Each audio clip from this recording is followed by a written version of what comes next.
I had the pleasure of attending. That's why we're gonna go look at another. There's still somebody. I'm Uh, just a drug court graduation, and there were 11 graduates. And I got to tell you, I've been to drug court graduations with predecessors to Judge Haffel, and I have never seen double digits, let alone 11. I think the maximum I've ever seen was 4 or 5. So that was astounding, and the stories behind each success going through the drug court was very it was emotional, and it sometimes when you do good things like Judge Haffel's doing with the mental health court and the drug court, you're like a spy because nobody sees you do it, right? Um, but I wanted to get this before the entire group just to see what's going on with our drug court in Palm Beach County. And so I'm going to now give the floor over to Judge Haffel, and hopefully you can share your screen and all the snafus of the last 10 minutes are forgotten. There we go. Well, we're going to go ahead and present you with some slides to highlight what we're doing. I'm Don Haffel. I've been a judge here in the community since the last century, since 1999. So I've been doing this quite a while in different iterations, including my last assignment with the juvenile court. I did the family treatment court, which was addressing the dependent children's parents who needed drug assistance. And now I've had really the distinct pleasure of working with our program coordinator, Jackson Mack, who has done a phenomenal job and continues to do just incredible work with us. We have a wonderful team of case managers, 3 of them that directly assist our clients. We have some things up there, Jackson. We'll be celebrating. This was started by Judge Bailey. I happened to just coincidentally have a lunch group with some mutual friends of Mr. Johnson and I.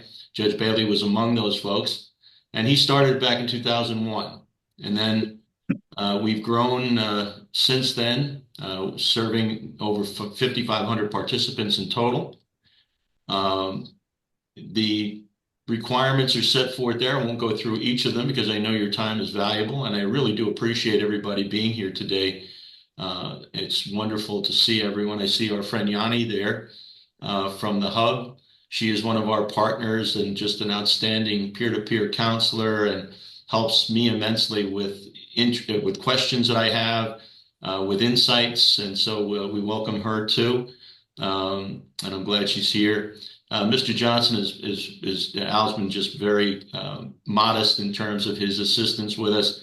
Not only has he attended graduation, but he's actually sat in and despite his elevated position with the state attorney's office, came over recently and actually covered a session and tells you the level of commitment that he personally has. It would have been easier because our wonderful state attorney, Brian Polton, was out that day to have sent a lesser experienced person, but he saw fit actually to come in and step in. So I thought that was just a wonderful act of kindness to do that. And you can see some of the things that we do. Our clients meet with us once or twice a month, depending upon their phase. We have our case managers, as I said, that do everything from, we can have sometimes daily contact with our clients if that's what is needed, to weekly, to monthly, depending upon their needs. We will address that. Probably, you can go to the next slide if you would. They're supervised by a probation officer. Officer Colley is at every session. She does an outstanding job. You see the eligibility requirements there. We don't accept any violent crime. We don't accept any sale type of issues. Trafficking, of course, is off the table. So it is essentially a pure possession type of situation. And these are people, they can be friends, they can be relatives, they can be just people. I say one thing about addiction: it does not discriminate. So we have everyone from advanced degreed folks all the way down to people with 6th or 7th grade education. They must live in Palm Beach County, so we do have that requirement. And some of the other things, as I said, you'll see there. If you move to the next slide, please, Jackson. These are our team members, the court, our state attorney representative. We have a public defender there to protect those who are in the system, so to speak, and are working toward getting their case dismissed. As I said, we have our probation officer. We have our two treatment providers, our Drug Abuse Foundation, also known as DAF, and also Center for Family Services. The thing that we offer to not only our clients, but I'll see somebody right in first appearances. I do first appearances 3 days a week as well. Is I'll tell folks when they're struggling, their family members are at their wits' end. We have DAF available to all county residents. They can walk into DAF, and I've been told by, when we went for our interview and our tour of DAF, it's a wonderful facility. They will have a bed for detox, and they will assess right there on the spot. So walk-ins are allowed, believe it or not, for inpatient treatment right there at DAF. And as I said, we also work with Center for Family Services. They don't have an inpatient arm, but they do some of our outpatient therapy work. And then our clients meet with therapists, both individual and group, and that's a huge part. They're required to go to meetings at the required intervals that Jackson is aware of. The intricacies of this, I depend mostly on Jackson. So he'll report to me, our case managers report to me, and I have more of the hands-on approach when it comes to our clients. So all of the intricacies I leave to our wonderful program manager, and he keeps me in line as far as when we're veering from lane to lane sometimes when we're trying to help our folks. So if you go to the next slide, please. And then I don't want to leave out, as I mentioned, Yanni is from the hub. She is really our main peer-to-peer person. We have Darcy, who's wonderful as well at Lake Worth office. We have the hub office is as you know, it's in Delray. There's now one in the Glades, and also the one that we went to and saw the beautiful location they have on Lucerne, right there in downtown Lake Worth. And they do an awesome job with our folks and really make it a personal experience for a lot of the people that are struggling. So as of July 2023, we have serviced 275 new participants. We'll be expecting to reach the century mark as far as our graduates in July, as of April of this year. So I came over. The reason why July 23 is there is that's when I came over to Gun Club and began this assignment and took over for Judge Volker, who and our predecessor was Judge Burton. And we have, of course, many along the way since Judge Bailey back in 2001. So we are really excited about our graduates. Al was there at our largest graduation ceremony. Our newly elected state attorney, Alexia Cox, has been kind enough to be in attendance, and she has really shown a tremendous interest in our drug court program. Our recidivism rate is listed as 12.5%, but I am really pleased to tell you that out of the 100 that we're going to be graduating as of April, we know of only 2 rearrests of our graduates. And when you can bat whatever that comes to 988 or 9 something, that's a pretty good batting average. So we couldn't be more proud of what we do. I have to be candid and say that in the 26 years that I've been fortunate enough to serve the people here in Palm Beach County as a judge, this is probably my most proud moment when it comes to what I've done here. I've had varying assignments, but I've been loyal to a drug court program ever since I started in that little rickety building that Judge Rogers founded back in 1999, and then moved over to the civil drug court, which is its current location right at the corner of Congress and Martin Luther King Boulevard in Riviera. So I've dealt with drug court in some form or fashion for the entire extent of the 26 years that I've had the privilege of serving. So what we're here for is something that I'm going to turn over to Jackson, because a judge, as you probably know, has to be concerned with ethical issues. And any time where there's discussion about needs then there's discussion about what follows. And so I'm going to turn that over to my friend and colleague in the drug court program, our program manager, Jackson Mack, as far as the things that we are looking for and the things that we may be able to ask for your help. And the only thing I'll leave you with is this. While we have, I think, enriched the souls and the lives of the 100 that we will be graduating as of April, as from July of 23 now to April of 25. The tentacles, if you will, the outreach that this program has is not limited to those 100 people. For example, we've had 3 grandfathers. Being a grandfather myself, I know how precious the grandchildren are, and that being, so to speak, being a grandfather is. We've had 3 of them, and the same thing happened. We talked to their daughters. They happen to all have daughters.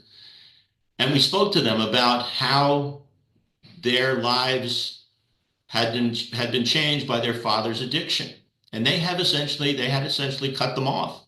And some were even reluctant to speak to me.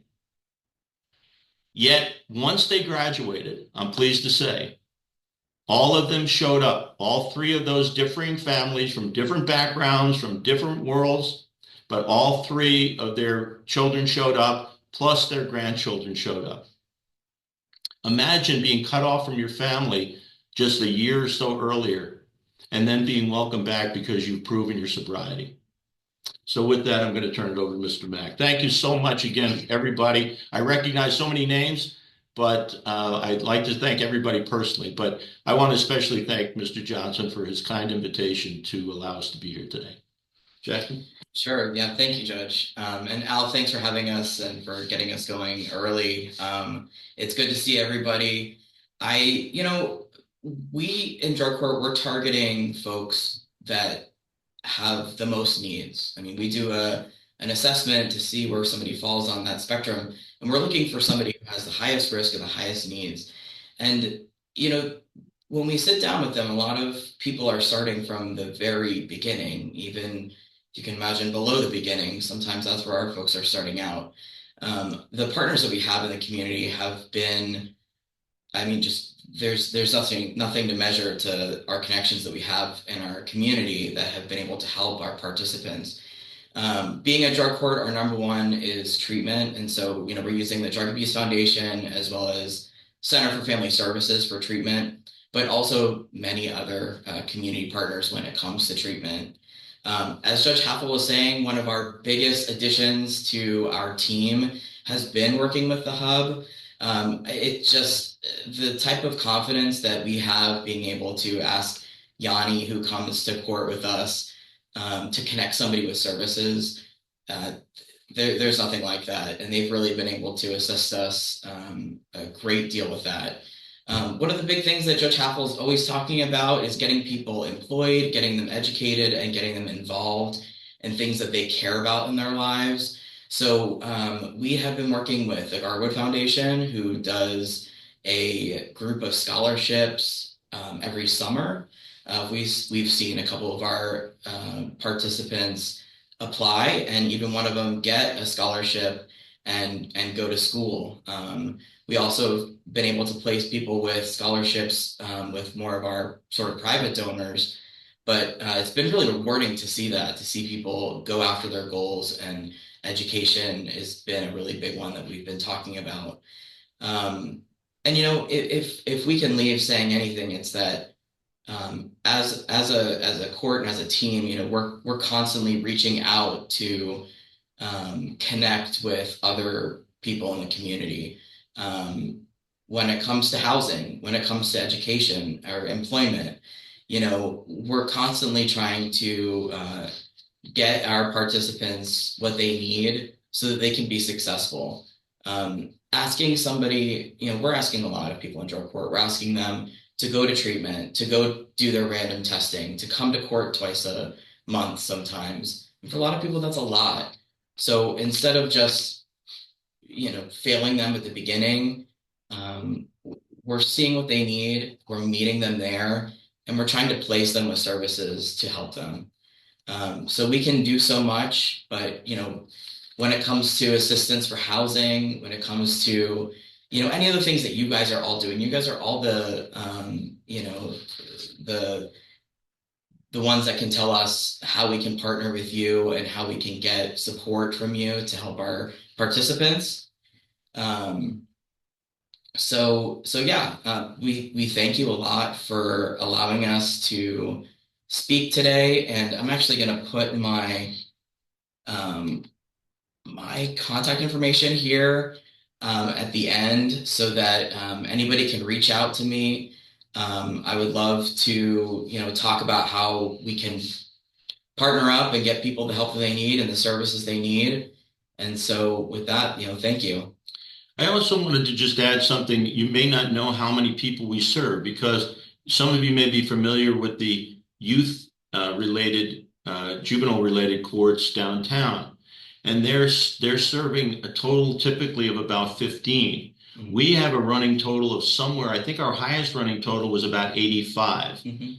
And so it gives you a little bit of perspective about the needs that we have and the things that could be done in order to help the folks that we serve. And the things that happen to people, as you can be aware, I had a sudden death in my family just recently. So, had to go and buy 3 plane tickets, 2 hotel rooms, help out with the financing of services and the like. I have the wherewithal to do that.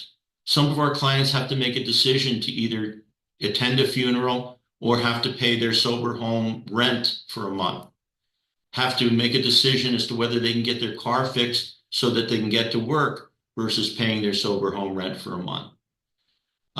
So there could be an illness that's not covered that they need to address that might end up stunting their ability to pay their rent for the month. So these are some of the things that we are um, looking for help. And again, as I said before, this is not something that I want to get into in detail, but it gives just a flavor of where we are. And we're so blessed to have the partners who are helping us with the educational piece. One of what I call a submission of our program is education. And our participants have been able to receive really literally thousands of dollars as a result of their commitment to the educational process. But they're limited in terms of their ability. They're limited in terms of what they're willing to assist. And so those types of things are the things that Jackson is alluding to. If there's any questions, I'll be happy to answer. And again, if they go to the straight monetary issues, I'll turn it over to Mr. Mack.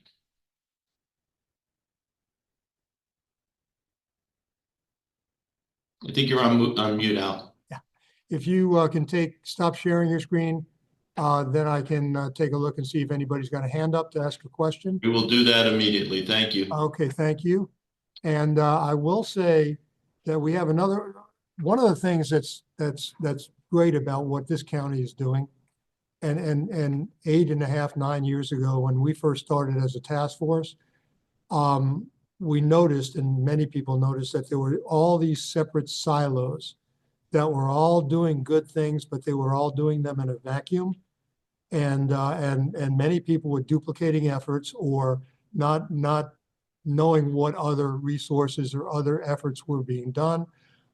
Drug court and the Palm Beach County Jail is a perfect example of these silos coming together. For example, we have Nancy McConnell from Rebel Recovery, who's one of the task force members. And of course, Rebel Recovery is the primary service through the MATS program in the Palm Beach County Jail.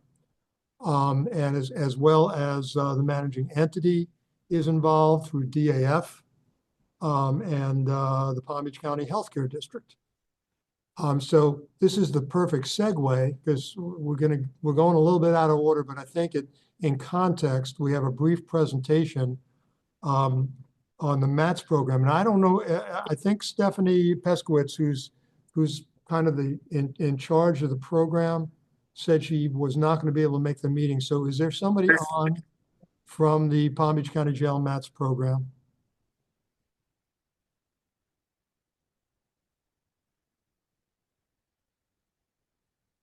Going once, going twice. Okay, well, this is a snafu meeting, starting with the technical problems. And now I'm going to have to make a call and find out while we're doing other things. But anyway, Judge Haffel, Jackson, thank you so much for giving us a little thumbnail, a shorthand of all the good things the drug court is doing. I love, particularly as prosecutor, I love the recidivism rate being so low. Almost every, I mean, the normal recidivism rate, I don't have a number offhand. I can look that up, but it certainly isn't 12%. People recommit and they go back into the jail, they go back into the system. So anyway, congratulations on Thank the you. job. And without any questions. I have one, Al. Oh, okay. There you, oh, Hi. Nancy. Okay, go ahead. Hi.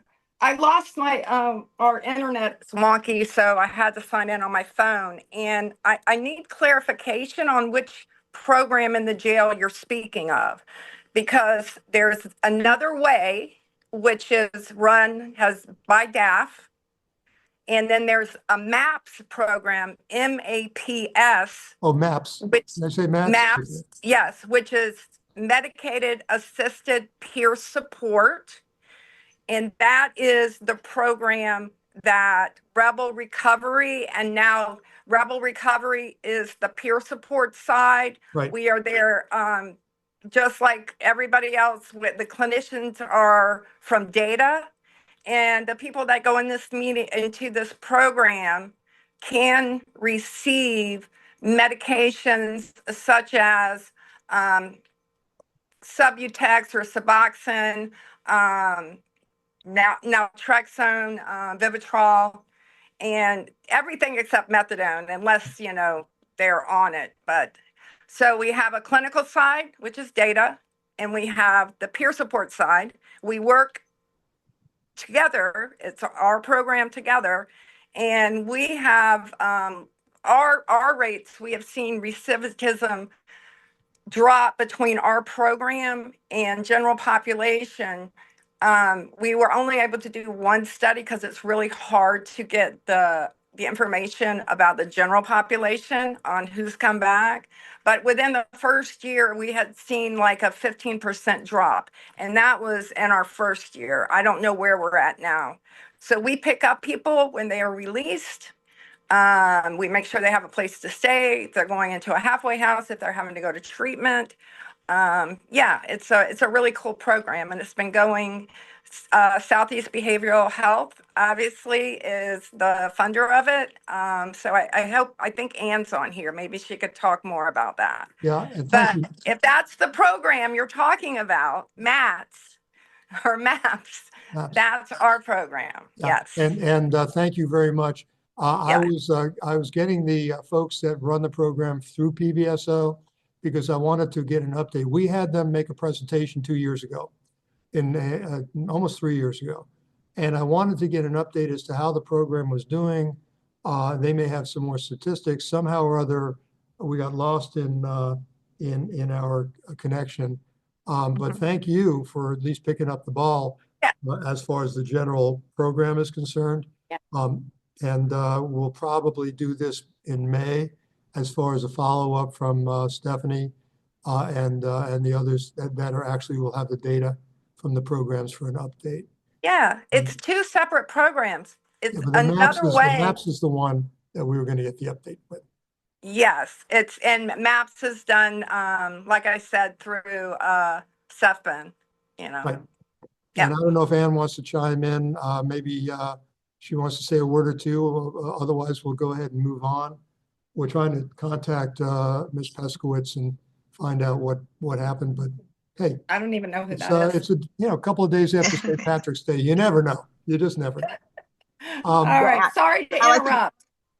Thanks, Nancy, and thanks, Yes, Al. Yeah, I think in May we can definitely pull it together, and we do have some more longitudinal studies that we that show the effectiveness and even the engagements post reentry. So we'll definitely be ready for May to talk about the successes of that program specifically.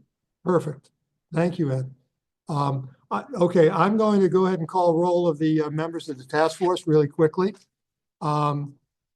We have an item on here, or any of the items that we have on that we're talking about.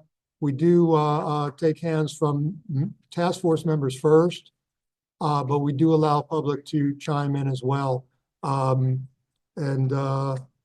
now, who do we have here from the healthcare district? I did see I did see Courtney Phillips. Dr. Phillips, you're on.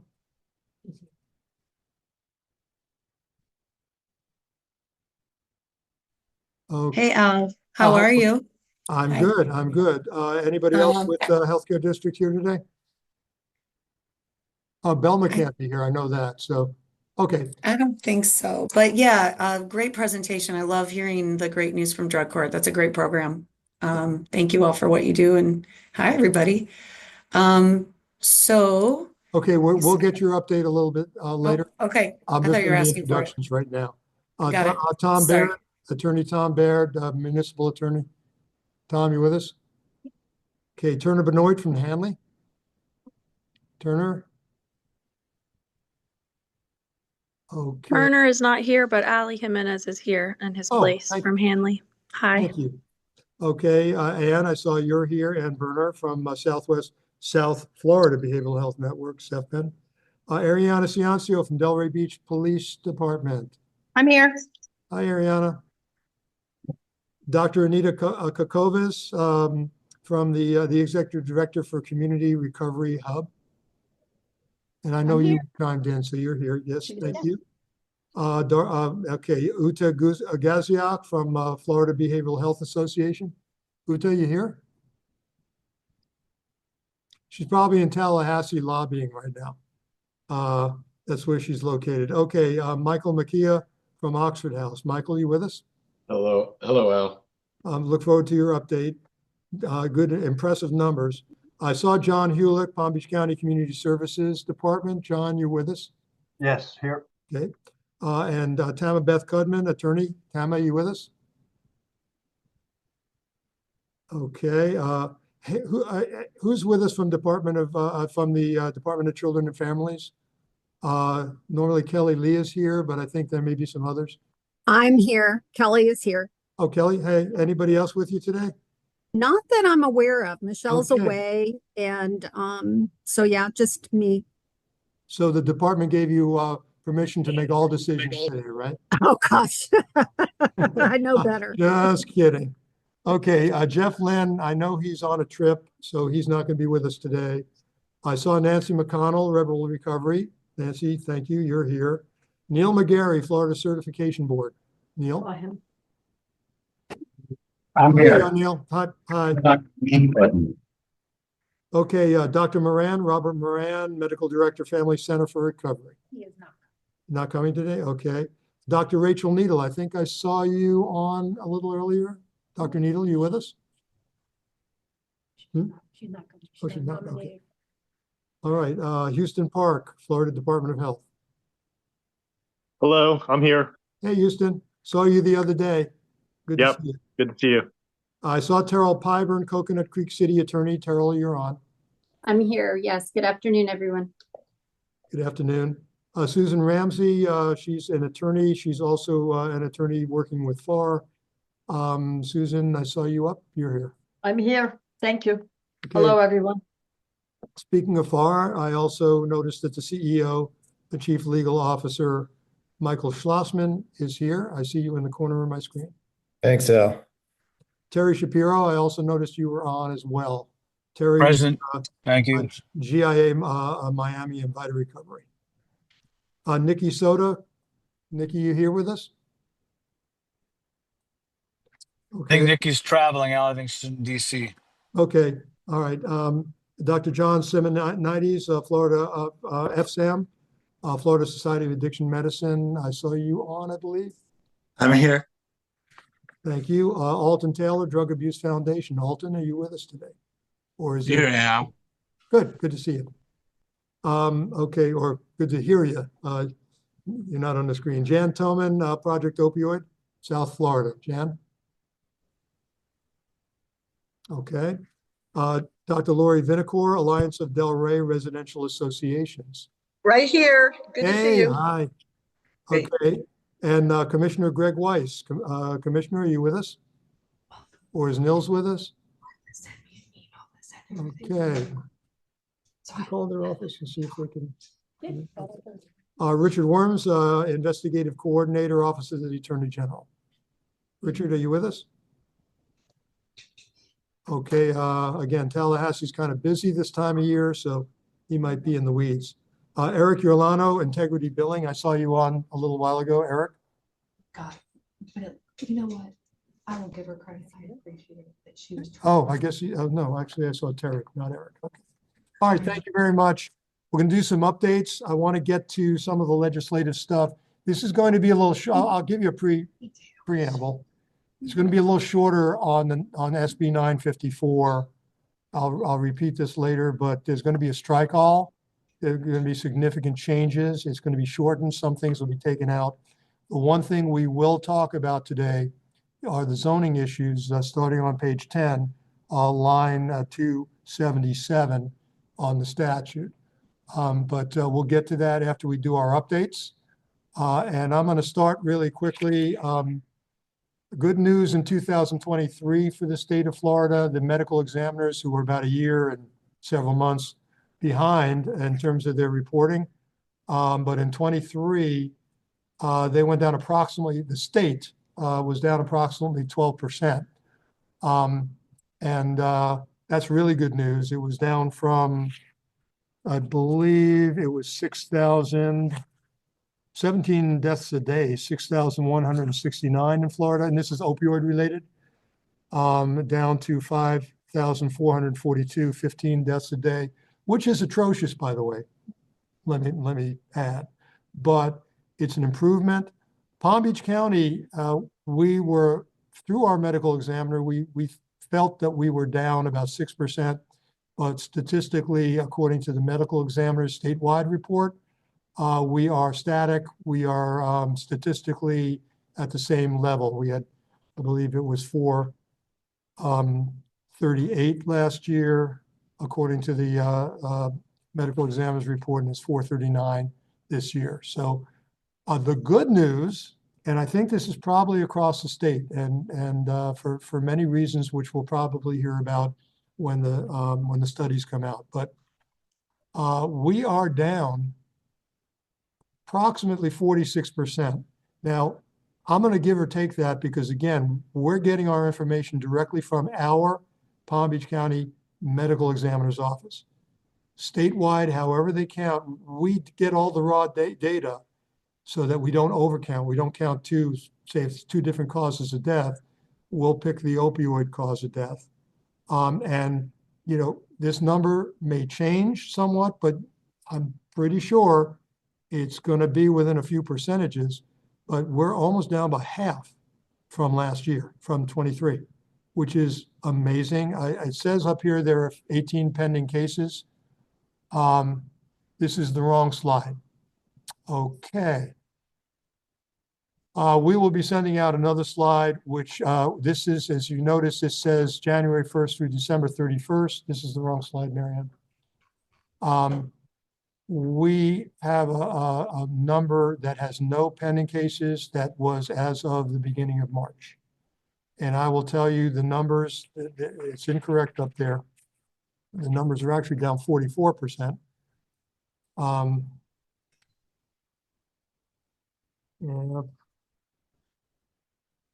I don't have it with me. All right.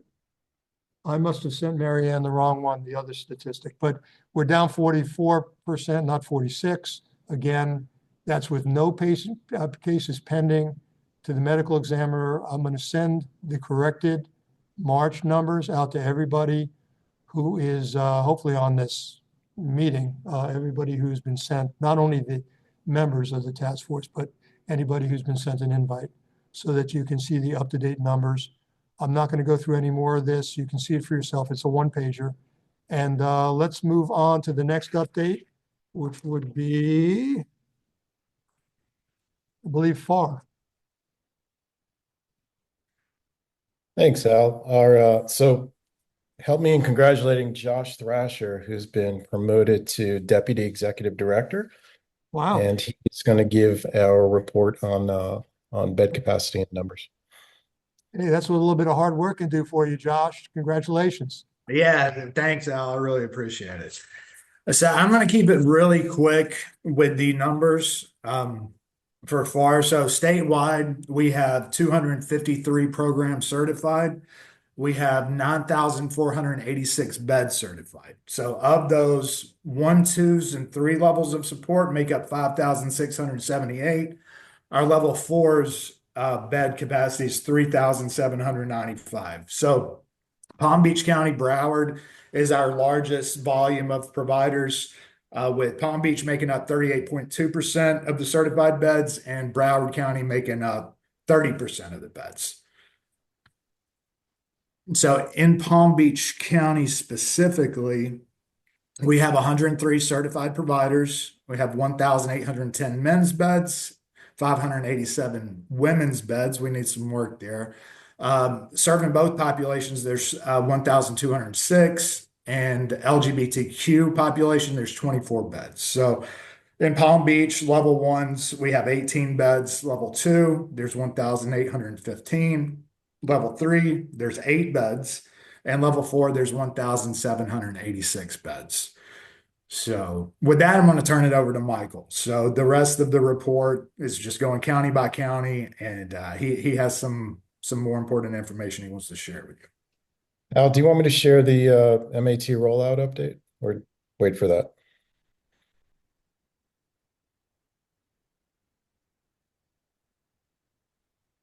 Al, I missed what you said because you're muted.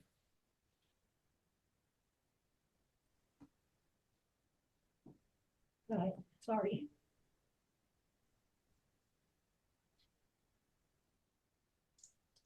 Did you want me to share that right now? If you would. Oh, sure. I believe we have it if you don't, so. That'd be great. I can share my screen. So, thank you to the county and John Hewlick and Dr. Courtney Phillips for the initiative in education and outreach as far as the new statute goes. And it's going very, very well. I'm actually in Orlando right now. Our team just got here to do an education and outreach event tomorrow. And we're talking, of course, about Florida Statute 397, 487, sub 13, which essentially says it's discriminatory to deny someone housing based on the fact that they are on, they've been prescribed federally approved medication that assists in treatment for substance use disorder. So we've been crisscrossing the states. These are the state, this is our 6 FAR regions. We're right now in the central region in Orlando. And so far we've visited Port St. Lucie, Fort Lauderdale, Palm Beach County, Tampa, Jacksonville. What's coming up is Orlando, which is tomorrow, Okaloosa, which is the following month, Sarasota. We're going to have a big event for both Palm Beach and Broward County at FAU coming up, and we'll be in Miami to end the tour. Additionally, what we've been doing is quarterly provider meetings, a bunch of email blasts, a brand new newsletter which just came out, which hopefully most of you got, which contains Dr. Phillips' new video, and she's wonderful in it. And I'm going to put the link to that video in the chat if anybody wants to have a look. And Dr. Phillips, again, thank you for providing your time and efforts. It really came out wonderful. My pleasure. You're a great team. Yeah, thank you. Thank you. We appreciate that. This is if you happen to be in the Orlando area tomorrow morning, it's from 10 to noon. We do serve brunch for all those interested, and we have lots and lots of coffee. And of course, we have much more to come, but that's a very quick update on where we are. Okay. Thanks, Al. Thank you. Thank you, Michael. Josh, were you through with your update? Yes, sir, I was. Okay, all right. I was just wondering, are you making any inroads with other parts of the state in terms of providers and beds? We are. So several in the Northeast region towards Jacksonville, Daytona area. We're making some inroads there. The Suncoast region continues to grow. We continue to get applications there. Central, we need some work, and the southern region, we really want to get into that region. We're looking to hire regional coordinators in all the regions. So we have Suncoast covered. So the next hire will be Central or Northeast. So Yeah. we will grow. And the way we did it, Al, is back in June, we started with Broward to our south and the Treasure Coast to our north. And like Josh said, we then opened up a regional office in Suncoast. We're about to open up regional offices in the Northeast and Central, and then eventually down to Southern. So we're making great inroads. The reason why we haven't reached 10,000 yet, which is disappointing because I know you're waiting for us to get there, is like Josh said, we lost a couple of big programs. And we think we'll be there by the end of the summer, September at the latest. Without, I mean, candidly, my question is, because the law in Florida, if you're going to be part of an actual drug program, not just a house, that referrals require certification. And so I'm going to ask you a couple of questions which you may or may not be able to answer. But first, in terms of the ones who have dropped out of the program, did they close their doors, or did they just say, hey, we don't refer? Josh, correct me if I'm wrong. A couple closed their doors. One big level 2 in Broward was revoked. And the remainder have decided not to renew because in protest of the new MAT statute. Got it. Yep. What kind of Yes. numbers, ballpark numbers are we talking about bed-wise? There's about 300 beds towards the end of the year that we had lost. Okay. So that's those due to closures. Some big level 4s closed down entirely. So it's nothing to do with the FAR certification. They were just moving operations to other states. And like Michael said, there was a couple of big providers on level 2 for level 2s that was revoked. Yeah, I heard that there were some issues with payment from insurance companies on level 4 programs, and obviously not for the housing, at least not yet, but for the programs themselves, and that's a bone of contention that we'll probably talk about in a future meeting. My second question is, have you noticed around the state, because you have a greater footprint now, and you have a greater presence, even if you don't have an office in a particular location, have you noticed that there are providers who are referring, or you believe that they are referring, but they're trying to fly underneath the radar? Oh, sure. Yeah, no, absolutely. And as a matter of fact, Libby Buckley is on here. Angie Sweeney is on here from our office. Libby is our Director of Operations and Business Development, and Angie is our Director of Publicly Funding Initiatives. And so Libby works with our team across the state to identify referrals that are coming from places to non-certified facilities, making sure that the statutory requirements of community housing, zoning initiatives, and referrals are being applied. And we're working very, very closely with DCF. I don't know if we have any DCF folks on here today. Well, we have Kelly Lee from DCF. Oh, hey, Kelly. So we have regular meetings, not only with Kelly and Michelle, but all across the state with the licensing chiefs. And we're working sort of hand in hand these days of trying to bring them into compliance and also, talking to DCF about some of our concerns where we find that. Okay. We really appreciate that. I'm sorry to interject, but I do want to say that I've been very delighted that this has come to this fruition, and I appreciate all of y'all's work. Yeah, and thank you. It's been long overdue, and we really, really enjoy the relationship. Yeah, true that. Kelly, I don't want to embarrass you in a good way, but I had a great conversation with the new Deputy Secretary in this space, Kate Williams, and her staff. And I sang your praises based on what I'm hearing from FAR, because if you remember, Kelly, I mean, this has been an issue for 9, 10 years. And it's a complete change. And I was singing the praises of all y'all working in South Florida, that in this region and some of the other regions, but this region in particular, because of how engaged you now are, even though, except for that one component license, day or night with housing, the department has nothing to do with housing.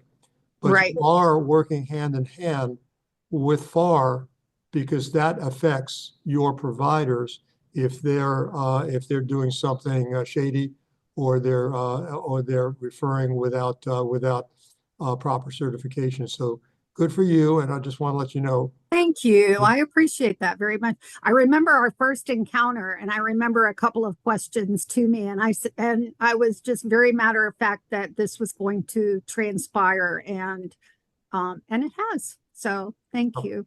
Thank you. Any questions for FAR? Any questions for Michael or for Josh Smasher? Yes, I see a hand up somewhere. No, do I? Yes, Lisa. Okay, non-member, Martha Harvin? Lisa. Oh. Oh, I'm sorry, Lissa.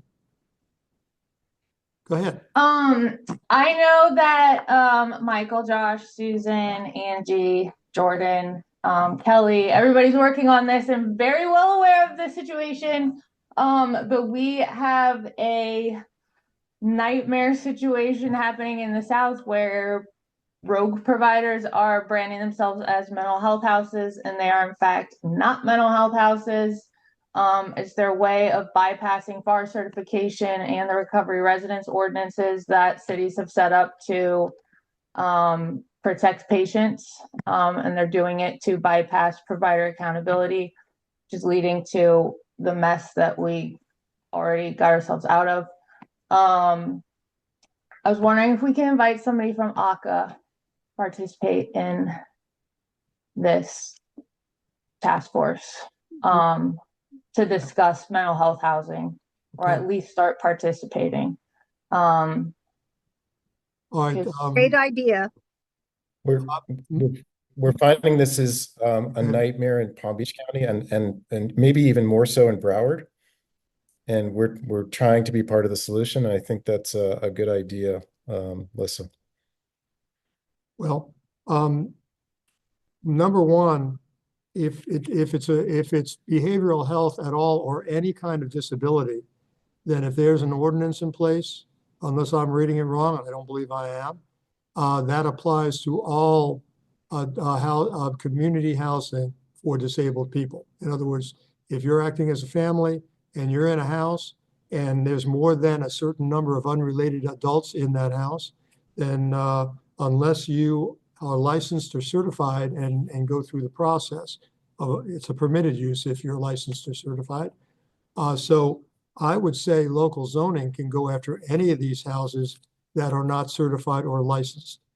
Now, if they're saying it's a mental health house and there is no license for our house, well, then we have to put our heads together and get the proper legislation out to make sure that, well, that's part of the legislation or one of the bills that we're trying to get passed this year to at least bring a committee together to make recommendations.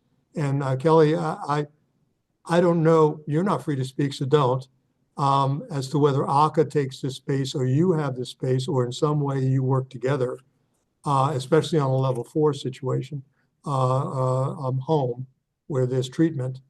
But there's no substance use is what they're trying to say, which is why. Right. And they're taking their money and everything. Their social security checks, their. If I could jump in, hi, I'm Cindy Hoskin. I'm the Deputy Executive Director for Planning, Zoning, and Building in Palm Beach County. How are you? So yeah, I can tell you as far as code compliance is concerned, it's a constant struggle with these unlicensed or uncertified facilities because we bring them in, they say they're not providing meds, they're not providing certain services, they don't require licenses, and we go round and round, and it's very difficult. And then they claim ADA, provisions that the county doesn't get involved with. So if we could find a way to help zoning with that type of enforcement with unlicensed, uncertified providers, we would love to participate in that. I don't know if Dan Lauber is on this meeting because he had some other things he had to attend to. But I know that he was involved in the ordinance in Palm Beach County. And the way I read the ordinance, and I didn't write it, and you know more about it than I do, I'm sure, as far as the details. But there has to be, if they're saying ADA, they're saying disabled. If they're Right. saying that, then if they're saying, well, number one, if there's a license or certification in Florida that they can get, they must get that. If there's no license, then my understanding of the ordinance is they have to show by other means that they are, if not regulated, that they're up to a standard that would be acceptable under regulation. Now I'm kind of like not using the right words, I'm sure, but I really would, and I will call Dan and tell him about the problem, and maybe he can be a good resource for the That would be great. interpretation of the ordinances, because And this you're is correct though, and you're correct, and that's the issue, because there is no standard. And in Florida, DCF oversees anything dealing with substance use, and ACA oversees anything dealing with mental health licenses. And these people are saying that there's no substance use happening in these houses. They don't take any patients accepting substance use. Yeah. And they're not ALFs, and they're not providing treatment. Right. So my answer to that, pragmatically, is how many unrelated adults are living in this house? And if That's it's the only more way than the we've been cap able that's in to. the ordinance, they can't say ADA if they're not saying there's disabled people living as a family in the house. Yeah. I mean, I'm just trying to be practical here. And Terrell, Right. I'm sure you're probably the person who knows the most about the ordinances, because you've been in several jurisdictions where those ordinances have gone into effect.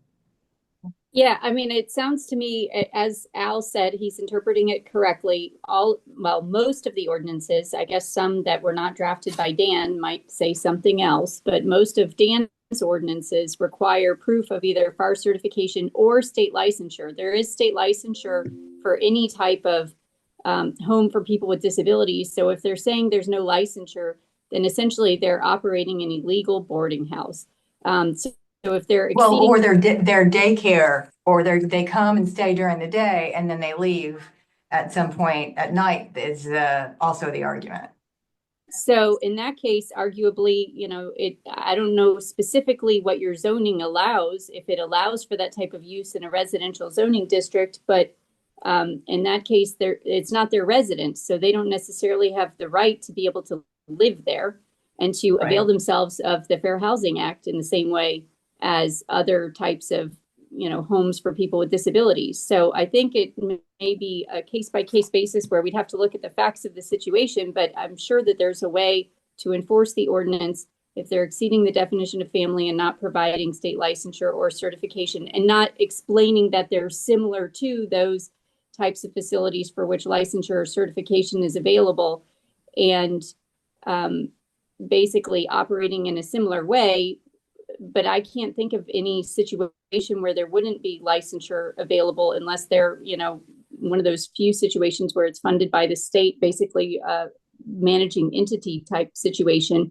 Yeah, and after if that were the case, Neil McGarry. No, this is private, and it's the idiots behind it are people that we already shut down with the Silver Home Task Force. I guess another question is it in a mixed use or a commercial area, or is it in a residential area where you can't run a business out of your house? That's another issue. So if it's in residential, and they're in Delray and Boca, and I'm grateful that Terrell is here and popped in and chimed in because she wrote our ordinance for the city of Delray Beach. So I'll have Mark Woods give her a bus. Well, it's not just their. Yes, I'm happy to talk to them about it. And it's surprising I haven't heard anything from their city attorney's office there, because often when they have questions, they will give me a call. But okay, Right. So yeah, it's not just there, it's in they're in residential developments or residential structures in agricultural areas because they also think they can go hide, on the outskirts of the community and they're not going to be found. And of course, we receive complaints, we investigate, and we find what we find. And we've noticed that that's a recent trend that they're leaving the more densely populated, the illegal ones are leaving the more densely populated areas and moving into residences in, closer to the ag or in larger lots where they're less likely to have complaints filed against them. Loxahatchee Groves. There you go. And you know what, you may want to reach out to PBSO and find out if there are an unusual number of complaints coming out of some of these facilities. And I'll call them facilities because they're not homes, because Right. they're running a business. So, Right. okay, Maureen, you get the last word. We need to move on. Thank you. You can just read my message over there. That puts all of our work at risk. If they're claiming mental health, that takes FAR totally out of the picture, thus placing our patients, our sub patients at risk once again. That's my concern right there from the 100%. nutshell. 100%. A lot of That's people, not a lot, but people will come to me and say, the war's over. yeah. No, we've cleaned it up in Palm Beach County. We made 120 arrests over the course of a number of years. And now nobody's, that's another person's problem or another jurisdiction's problem. But my answer to that is if you leave a door open, they're coming in. So I agree. I can't say as I sit here whether there's elderly abuse, for example, if it's a daycare for elders or not. I mean, we are becoming more aggressive in our special prosecutions. So we're going to have a hotline and a special prosecutor assigned eventually. Right. But I think too, importantly, like this whole trend of, recovery residences. Oh, and mental health treatment too has been going on for years, like since we started to clean up the industry. And it's extremely dangerous right now for people seeking substance use disorder. We thought FAR is doing great. They've come a long way. We're protecting our referral patterns and all of that stuff. But now we're going right back down the hill because they're claiming and easily attaining this naming of mental health. Thus, we have no protection and oversight anymore. I think we're, it's been going on for many, many years, claiming mental health, and they have no one's even certified to treat mental health in the facility. So Kelly, Maureen, Al, if I might make a comment here, FAR is definitely talking about this very problem because one of the places that we recently revoked certification, this was a very complicated, they had FAR certification, but the majority of the population was elderly and really didn't have a substance use disorder diagnosis.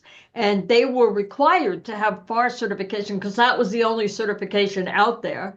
And frankly, it is a big problem that we at FAR have been talking about in terms of talking to ACA, and there should be another, FAR certainly could do it, but another oversight credentialing group that looks at mental health housing specifically because it is truly a crisis and it is truly a problem. And it has come to our attention because some of these places were FAR certified and they are no longer FAR certified, but that's the problem, right? Like there was 100 beds plus that we had to close. And, the majority of those individuals in there, they may have had a substance use disorder diagnosis as well, but their primary diagnosis were much more significant type mental illnesses, and they need a higher level of care. So, we are really trying to work and through all of this, and that could be another legislation we should talk about specifically for this population because they are high need, high risk, and they're not getting what they really should be getting. And it's shocking and horrible. And we could share pictures with you if you were so inclined. So I am all about this, and I really do think, this group can be, the starter of such type of oversight. Okay, Kelly, if you would go up your food chain and maybe work with FAR if for nothing else but to identify. Now, I am aware of allegations that there are some of these places, and I'm not saying these particular places, but there are some places that will house elderly people and take all their checks, retirement, Social Security, and they'll dole them out some money, but what they're really doing is defrauding them.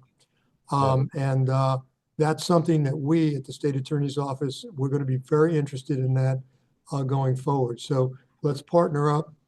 I don't know if you raised your hand because you were going to say the same thing.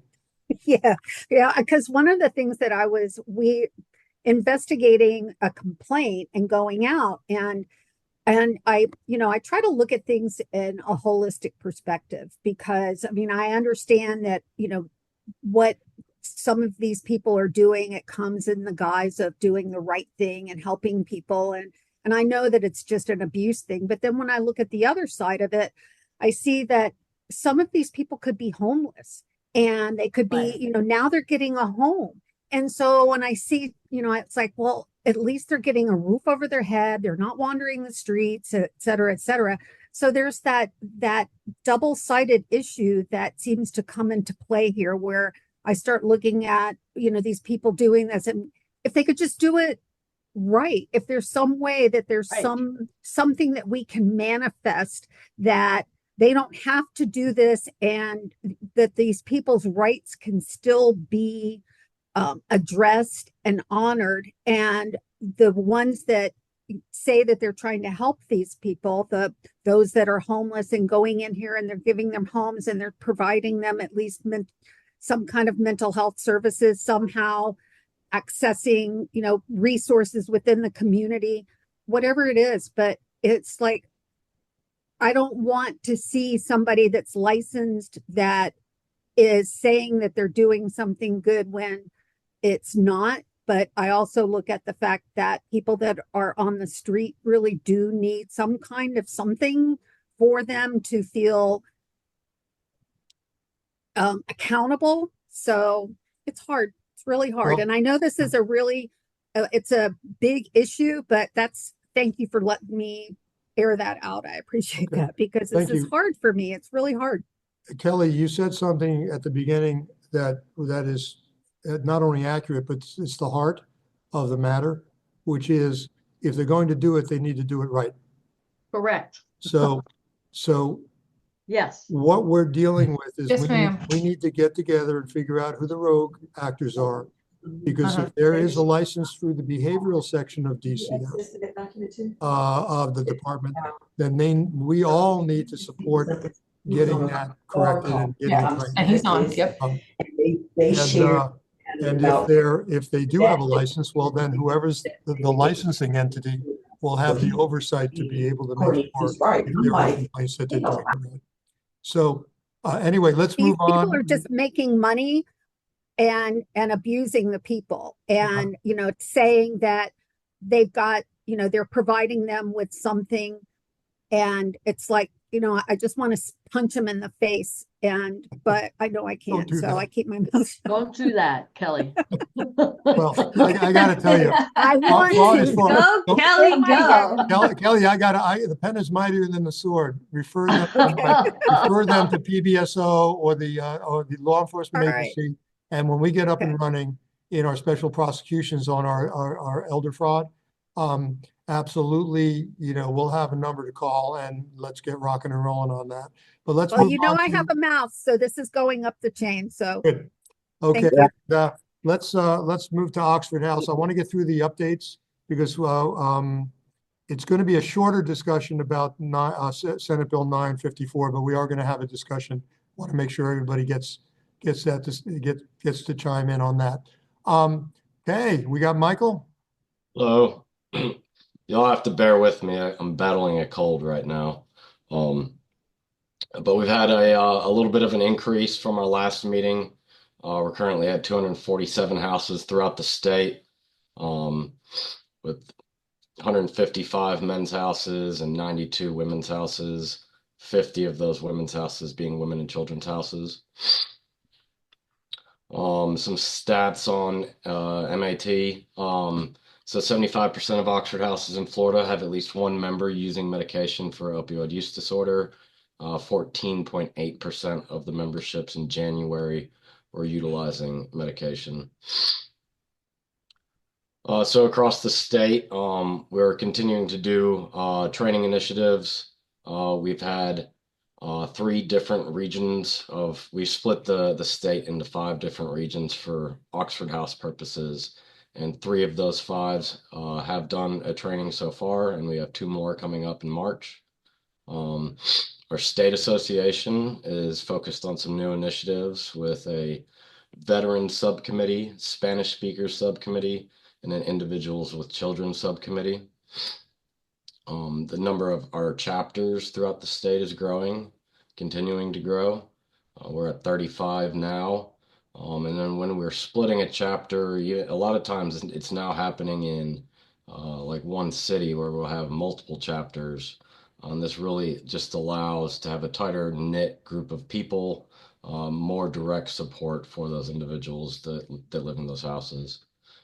We had our staff all go do a training, which we do every year up in Maryland, and focused on a bunch of things, really, I mean, learning how to do the job better and doing it well.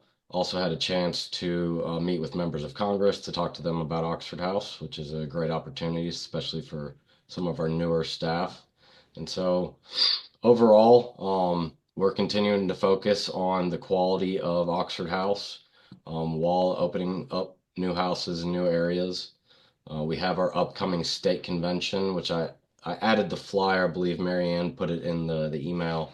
If anybody would like to go, the main day would be Saturday, even if you'd want to come for a couple hours or whatever. You can just email me, call me, text me, whatever you want to do. Come check it out. We also have our upcoming World Convention in August up in Maryland as well. I do want to give a thanks to Michael with FAR for inviting me to one of their town halls up in Jacksonville. It was very well put on and it was very informative. And I do believe that Oxford House and FAR are going to be able to work really well together in the future. That's all I got. Absolutely. Thank you. Thank you. Any questions, comments? I do want to ask one thing, not Josh, Michael. Do you see any growth in any particular part of the state where it's, it's new, you're expanding in terms of the new houses and beds that are opening up? Yeah, so like Lake County, Okaloosa County, where else? I mean, everywhere that we've been growing. So, I mean, Miami-Dade County, it's tough down there, just the housing prices. But we've gotten a couple in South Miami-Dade and we have a couple in North Miami-Dade. We're trying to get them in the nice areas, but it's difficult. But yeah, I mean, all over the state, we're continuing to grow. We're continuing to look at some of the more rural areas as we build out throughout the state, and that support system is there closer. We can start diving into some of the more rural areas. Thank you. All right. Now we have one more update from the healthcare district. And I think, Courtney, you were going to share your screen or you want us to put it up? Yeah, I can share my screen. Hi, everybody. Thanks, Al, for having me. I just want to shout out to Michael, the group at FAR. It was a great experience to work with you guys. And I've been doing a lot of collaborating with Ann Berner. I'm so excited about all the things she's teaching me and our group. Lissa has been instrumental in helping us. And Ariana was just at a homeless case conference where we actually talked about a case that didn't go well in homeless this morning. So a lot of collaboration, and it's thanks to this group. I don't have much today. But I do, it's very brief, one slide. So Let me pull it up. And I'm going to share, I just want to talk in the beginning about updates from the healthcare district. Just really quick, it's really important to note that we opened our Atlanta site. So we had a West Lake Worth clinic and an East Lantana clinic in the old Department of Health building, and those clinics got combined into a flagship location. It's right next to JFK Main. So for all of you who are like, what happened to those two clinics? They got merged into one, and it's all 3 floors in a 4-story building. So it's a pretty big program. It has lots of different service lines: dental, adult and pediatric medical care. We actually have pediatric psychiatry and behavioral health housed there, as well as we're going to have an adult provider who just started this week. Pediatric dental care, pharmacy services, and women's health. So it's right across from John Prince Park. Just keep that in mind as one of our updates for our general programs. And then other than that, let me share one more screen. I'll be really quick today, Al. I know there's a lot of great discussion. Can you see this? Okay. Yes. All right. So our Mangonia Park site that's right next to JFK North on campus, we just opened 7 days a week, 7 a.m. to 7 p.m. We got the staffing up. So what does that mean? So at Mangonia Park, Monday through Friday, you guys have been familiar. That's kind of our substance use mental health hub. We do have a location in Delray Beach, behavioral health, and we have some great providers down there too. But instead of just being Monday through Friday, 8 to 5, we are now 7 a.m. to 7 p.m., 7 days a week. So you could actually have patients call on Saturdays and Sundays and schedule a psychiatric visit. They could walk in, they could be seen, they can do clinic administered meds. Included in that, we have on-site Suboxone, on-site mild withdrawal medications for alcohol and benzos to taper people, so that if they come in on a Sunday and have some light acuity, we can start treating them right in the office. That doesn't mean that will be a prescription for them, but then if there's issues waiting for the pharmacy, we can treat them right there in the office. So that's an important tool for them. They can have a therapist visit, psychiatrist, and we're going to be able to accept pediatric kids there who need a visit soon. Our pediatric psychiatrist, like I said, is at the Atlantis location centrally in the county. But the idea of Mangonia is that we could take a child case and kind of alleviate the acute problem and then bridge them to the child psychiatrist Monday through Friday.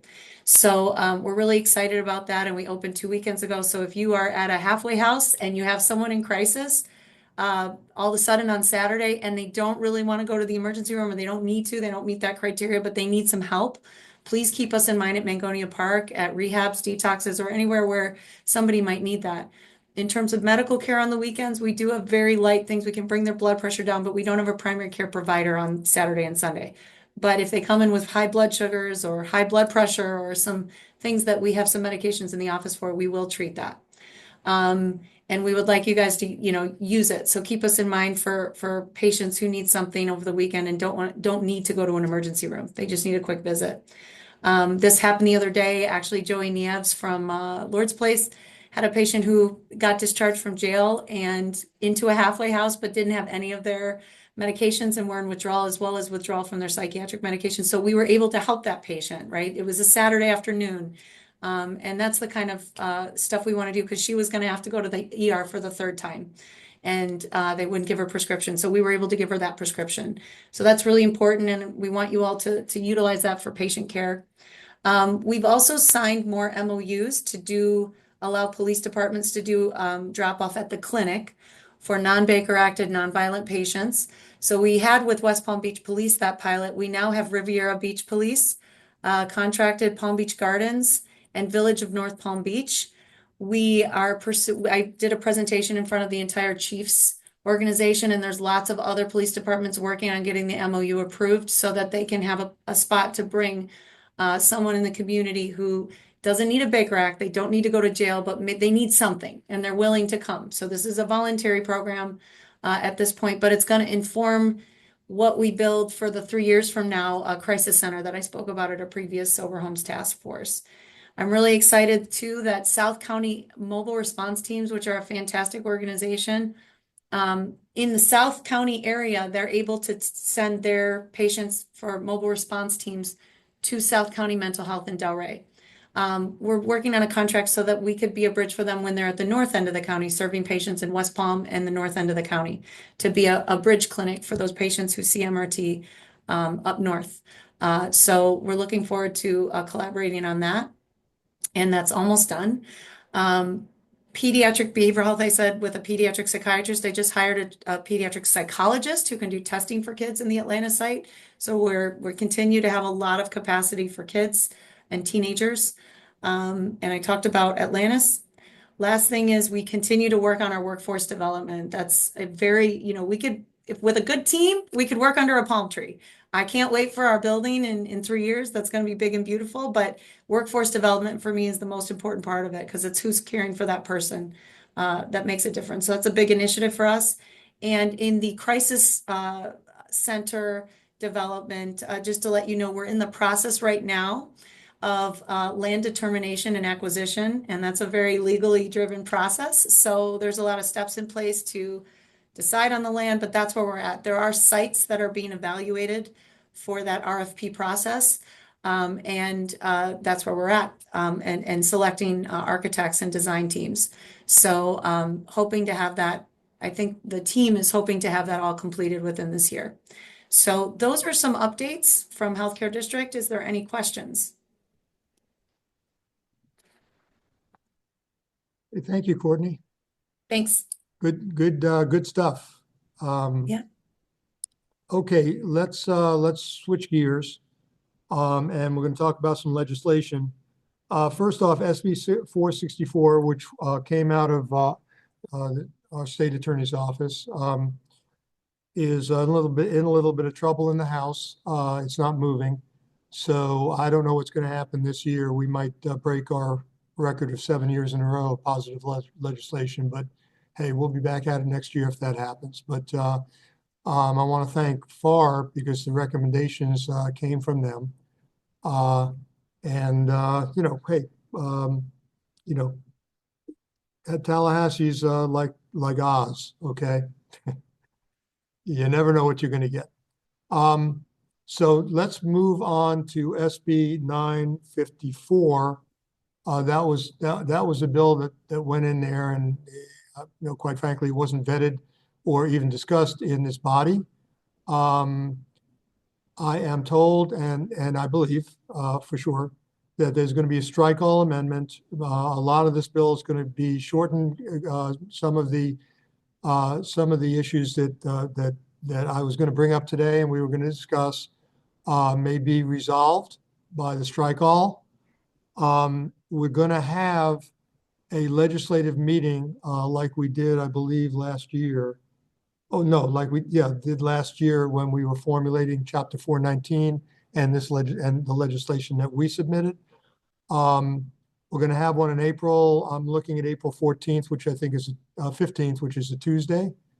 By that time, the strike all will be through, so we'll know what is in there, and then we can invite all people who are interested to discuss what's in that bill. But what we will discuss today, because I'm told that it will stay in the bill, are lines. If you can bring up 950. Okay, good. If you go to page 10, please, Marianne, thank you. Lines 277 through 318.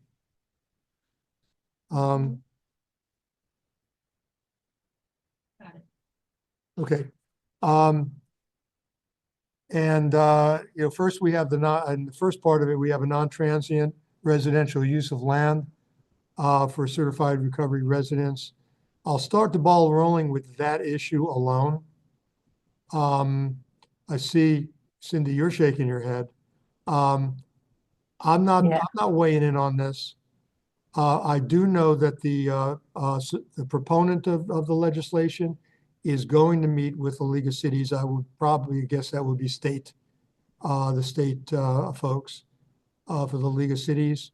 And then hopefully there's some kind of either compromise or it's just going to be, an issue. Will start like, again, this entire section of the statute may become an issue that is going to be rancorous. So we'll see. But does anybody want to chime in and talk about the non-transient issue first? Now, what the concept here is, if you're a level 4, well, any certified recovery residence actually, what it says is 15A is not here, it is 78. So, okay, a certified recovery resident is deemed a non-transient residential use of land for purposes of all local zoning ordinances. Local law, ordinance, or regulation may not prohibit certified recovery residences or regulate the duration or frequency of use of a certified recovery residence in a multifamily structure. That's kind of goes beyond just the non-transient issue, but who wants to comment on that, if anyone? You want me to comment on that one? Well, who is this? This is Cindy Hoskin. Yeah, I can't see you. I can't see you. Well, since I don't have anybody from the task force, so you go right ahead. So, well, the first sentence is not qualified to be in multifamily districts. It just is anywhere. If it was consistent and multifamily was used throughout, I don't think it would be too problematic. And that, because multifamily, by almost definition, kind of allows non-transient use. Apartments can be rented. There's typically zoning and, we don't get involved with apartment structures or multifamily uses as far as who's in them and for how long. But that first sentence from lines 277 to 279 doesn't qualify it as multifamily. The second sentence refers to multifamily in that paragraph. So if the first sentence was meant to do that, it doesn't. In addition, and I've looked through all of those lines, there's no there's no provision that would allow for, let's say, an annually renewable review to verify that the certified recovery residence is still certified.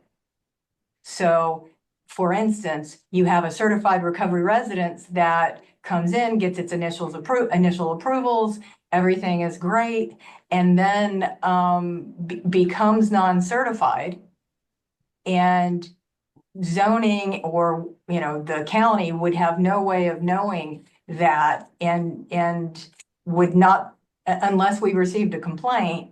And what we would have is an approval that's based on a certified recovery residence.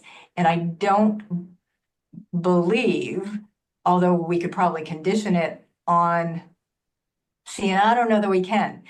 I don't know that this preemption allows us to provide a conditions because it says, administratively approved. There could be some problematic kind of language in here that would not allow us to go back and revoke, an approval if it was granted based on a residence that was certified at the time it came in. Okay, Cindy, are you talking about some of the provisions that are starting after 282? So with some of the other sections of 15? Yeah. Okay. And thank you for your input.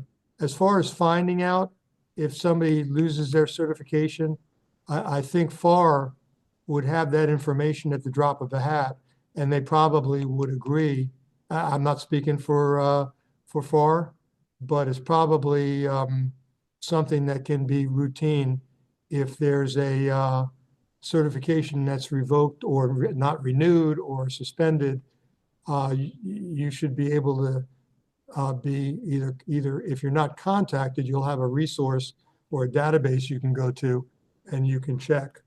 That's the first thing that comes to my mind on that one issue about that first sentence. Terrell, go ahead. Can I jump in there? Yes, so you can. you actually started on line 277. I would have started on line, it's like 118 to 120.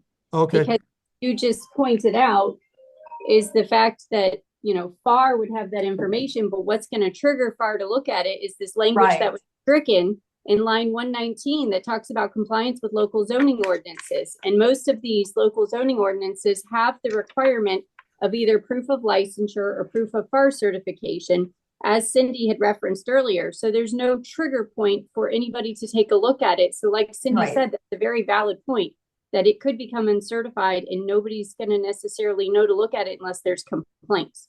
That's Okay. Now that would be the department looking at it. That's on the licensing.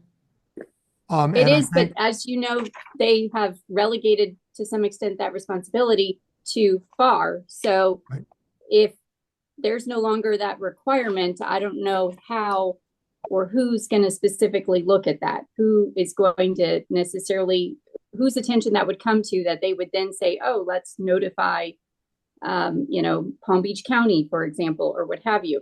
So I think that language is problematic, that they have stricken through it in 119 and needs to be put back in. And then looking at 277, I think Cindy makes a very valid point that first line is not qualified by the same language of multifamily structure like the second line is.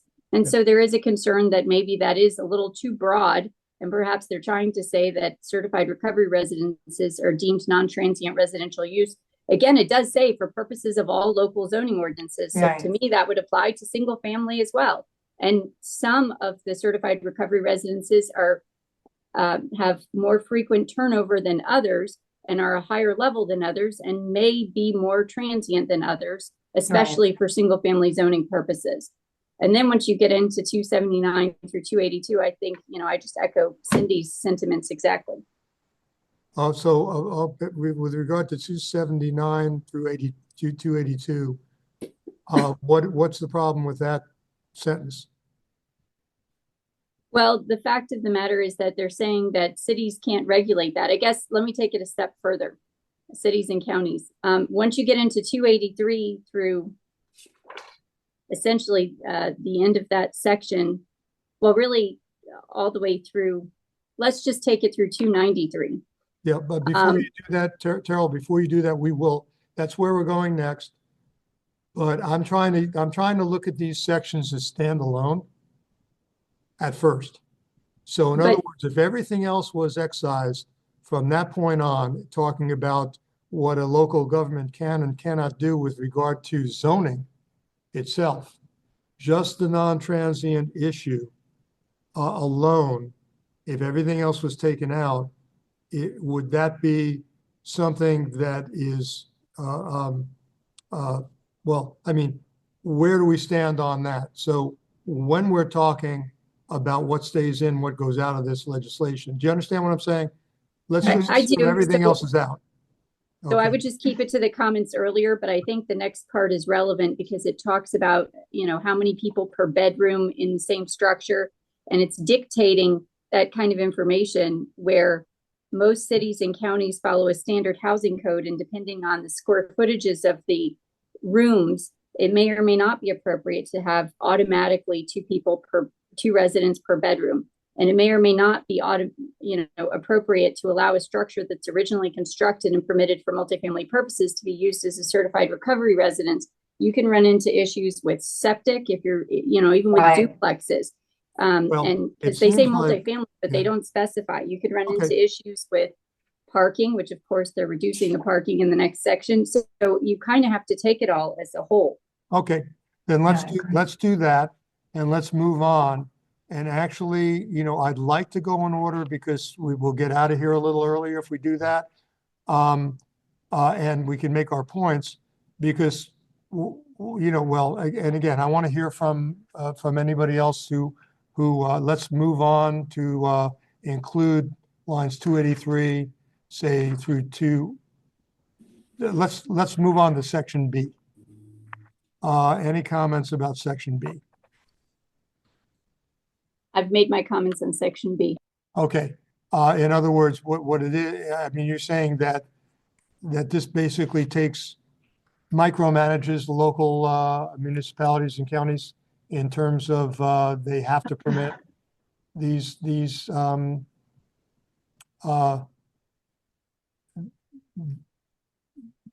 structures and with regard to not only the fact that they're certified recovery residences, but they're allowing up to a specific usage per bedroom, per resident, et cetera. Yeah, the number of, well, I think Dan has a comment, but the number of residents per bedroom, I think, is problematic, especially septic wise. The fact that the certified recovery residences are kind of allowed by statute in multifamily structures is not as problematic as when you get down to here's how many residents per bedroom and without the need for zoning or a land use change or a special exception or conditional use approval, et cetera, et cetera. You know, I can see where that language came from. And that was in the Pasadomo legislation not a couple years ago. But the Live Local Act is clearly where that part came from, but not the 2 residents per bedroom thing. Okay, I'm going to ask Michael Schlossman to chime in here because I believe a certified recovery residence has certain requirements that are minimums. And does that, these are certified recovery residences, so would that impact your view in terms of regarding the safety and health of residents in a recovery residence? Al, I got distracted for 1 second. What line are we on? Oh, this is section B, 283 to 290, 293. And, we're kind of going down to lines 288 where allowing up to 2 residents per bedroom without the need to obtain zoning or land use change, special exemption. I thought the problem would more be that you have to allow as many wherever they want to locate in a multifamily district would be the major problem rather than just the 2 residents per bedroom. But so because it was brought up, can you address, does FAR have policies in certifying these recovery residences with regard to standards for health and safety? We do. We rely on a square footage per person, which is 50 square feet per person. So whether it's 2 people in a bedroom or 3 people in a bedroom or 1 people in a bedroom, we kind of look at it a little bit differently than that. So we don't really have an opinion on how many people per bedroom as long as there's enough living space for them. And I was just reacting to the septic-wise issue or health and safety issue. That would be a problem. Okay, well, can somebody comment about the 700-pound giraffe in the room here? From your perspective of whether this preemption is a good thing or a bad thing? Dan's waving his hand. Get your attention. If I may, this is. I'm sorry, I can't see this you is all. Dan. Okay. Dan Lauber. Oh, hey, Dan. Yeah, this just compounds the arbitrary and capricious existing zoning at the state level in Florida.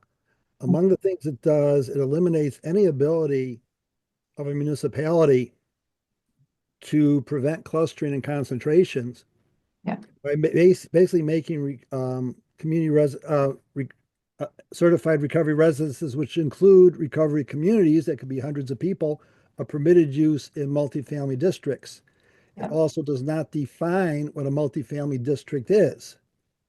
It also basically, that 15A, effectively the first sentence makes these certified recovery residences permitted uses in single family districts with no controls over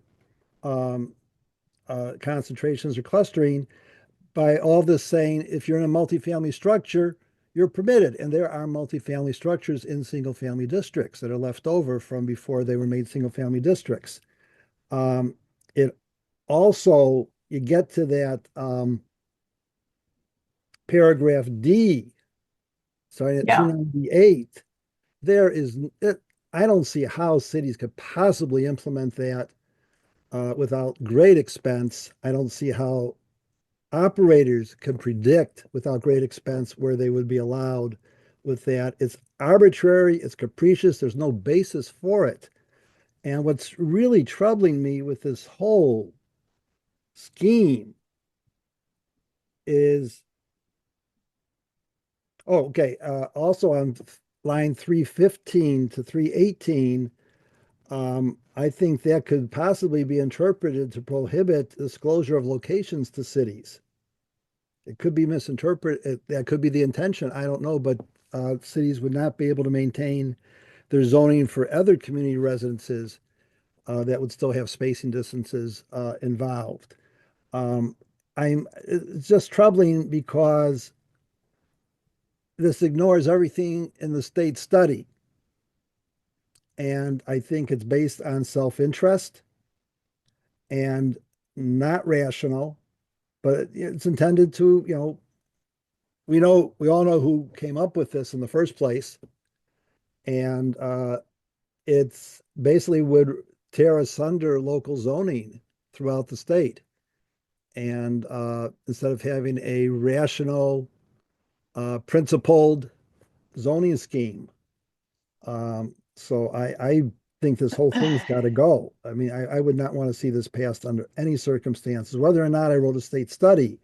It's just a nightmare for cities to implement. There's no definition of multifamily structure. So how do you possibly know what a multifamily structure is? Does it include duplexes, triplexes? There's eliminates the distinction between family and transitional community residences, which makes a difference in the whole zoning approach, and it totally opens the door to clustering and concentrations. And there's nothing a city or county could do about it. Entire neighborhoods could be changed. And we do know while certification assures that proper treatment is provided to the residents, it does not necessarily mean that they are going to, we know that there are operators that are perfectly happy to take over an entire block. And I appreciate for administrative convenience and higher profits. So I really think this whole thing needs to be defeated. And this is Cindy again. Let me also add that, I don't know if we do know, but I can tell you that there is ADU legislation going through the state right now, accessory dwelling unit legislation, which allows these single family properties to add an accessory dwelling unit. In other words, enabling 2 units per property on a single family, quote, single family zoned neighborhood, but in effect creating a multifamily use. So if that happens, how is that treated then? Are those properties then that have these accessory dwelling units now considered multifamily with this legislation? Do you have the bill number? Yes, I can pull it up and tell you.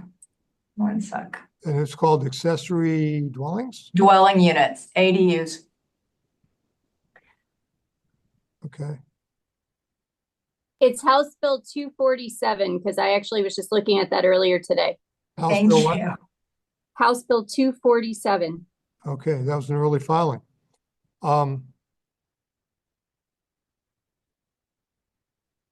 And the Senate Bill 184 is the companion.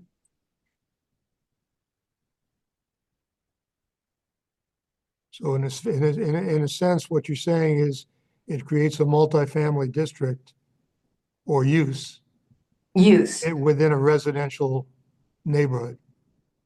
Yeah, within a single family residentially zoned neighborhood, but it allows in effect a multifamily use. Okay. And there's some communities municipalities, including Miami-Dade, Palm Beach is one too, but several throughout the state that currently already have provisions for these accessory dwelling units in single family zoned districts. So there's many communities throughout the state that already allow ADUs as, in single family, like I said, zone districts. So in effect, again, creating a multifamily use. And how would that be treated in this legislation? I think the answer, my common sense tells me the answer to that would be there's a difference between a multifamily district, which is designated by zoning, and a multifamily use that's allowable in a residential, single-family residential neighborhood. I mean, I'm spitballing here. I'm not an expert. No, I agree with you, but there was one provision in here that distinguished between the district and the use. Yeah, and I think that needs to be cleaned up. Yeah. If, we're all having this, trying to answer the question, how many angels are in the head of this pin? But, League of Cities is going to sit down with the proponents of this legislation. And, there goes the union, I guess, as to how the League of Cities and the Association of Counties, and more importantly, the residents.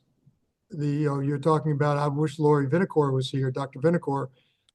She's the president of one of the largest residential associations in the county. And there are large residential associations in every county, and they contain many, many voters, not just elected officials. So I think, it's just what I'm trying to do here as an arbiter. I'm not trying not to put my thumb on the scale. Dan, I respect you more than you know. And this doesn't fit into all the case law and all the everything that we know is true. But if it becomes a reality, how do we mitigate the damage? If there is damage, if people perceive there is damage. The other argument is these people need help and you can't discriminate against them. Right. Okay, that's the argument, the pushback that's coming out. But you also don't want to concentrate them either. Well, now who says that? Just Cindy again. Yeah, I know. No, I wasn't being specific. Oh, no. I mean, clinically speaking, I know that working with Dan, I know the clustering is a bad idea because the whole purpose is to integrate into the community, especially if you're short term. But even long term, they integrate back into the community. How can you do that if you have a district where every house or every other house is a recovery residence? And that's a valid argument, but that's how the thinking has gone for 40 years, and people are trying to upset the apple cart. We just, if you are for this, you're for it. If you're against it, you need to have cogent arguments as to why it should not happen. And I think that because we haven't done it, there are studies, I guess. I don't know if I'm spitballing here myself. I don't know if a concentration of recovery residences is going to affect property values. I mean, if you have the one duplex in your neighborhood that is not a recovery residence, then my common sense would say it's going to affect your land value. But Al, I don't mean to interrupt you, but all throughout this bill, all throughout this legislation, it pertains to level 4. They're not just saying recovery residences, they're saying level 4. Level 4 is the highest level of FAR, not the lowest level. This is not similar to an Oxford house, where a lot of the case law suggests that you have to allow them everywhere. This is, the first step down after more intensive inpatient treatment. I just, what you're talking about, if they really intended to try to prepare a piece of legislation that would provide open access to people in all recovery residences at all different levels, well, they certainly didn't do it. And I think that argument fails. And it fails for the reason being what? That they're trying to provide for preemption of zoning as it relates to level 4. What about level 1, 2, and 3? I'm not trying to argue for them, but I could see maybe an argument for level 1. I don't see the argument for level 4. Got it. Right. Now, does it make a difference if all of it is specific to multifamily uses or mixed uses or something of that nature? Excuse me, yeah, this part of the insanity of this, there are recovery residences in single family homes. I mean, the distinction between a multifamily use and a single family home makes no sense. Okay. You could have a recovery community that'd be several single family homes. And again, we still don't know what they mean by multifamily housing. Uh, there's no logic to this except open up everything and let the operators cluster them to their heart's content to maximize profit, as we know one operator's talked about at a FAR zoning meeting. And it really creates a situation that's going to be a nightmare for any city or county to administer their zoning. Just a nightmare. Aside from the fact that I imagine it probably will bring out the pitchforks at a level that no one's ever seen before. Well, that's a collateral thing that that will be important, because elected representatives should be doing what their constituents are asking them to do, unless it's illegal or immoral or something of that nature. But again, when you're saying this is going to upset the zoning, I'm going to play devil's advocate here. What this does is it allows the placement of recovery residences in multifamily, and say it's level 1, 2, 3, and 4 in multifamily districts. It's not just multifamily districts, Al. What's that? Take a look at lines 283 through 287. 387? 287. 287. So I'm going after the comma. So 284. A municipality or county must allow the establishment of a certified residential residence in all districts zoned multifamily residential as an allowable use. That's different from a multifamily district. Okay. So how is it different? All districts zoned multifamily residential. How is that district different from a so you multifamily? can have multifamily uses in commercial districts, Okay. in industrial districts now with Live Local,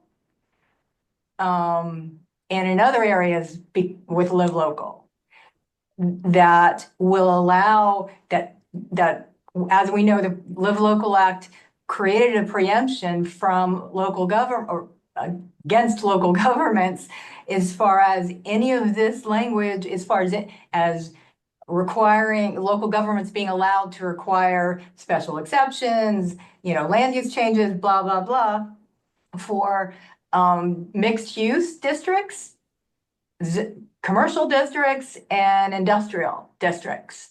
All of those must allow multifamily residential. Okay.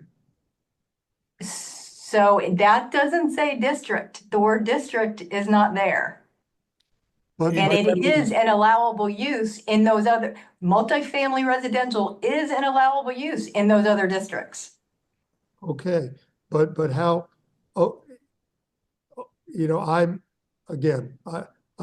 I've sat. It goes to certain level of service. I've sat on a zoning and planning commission for 10 years, which certainly does not make me an expert.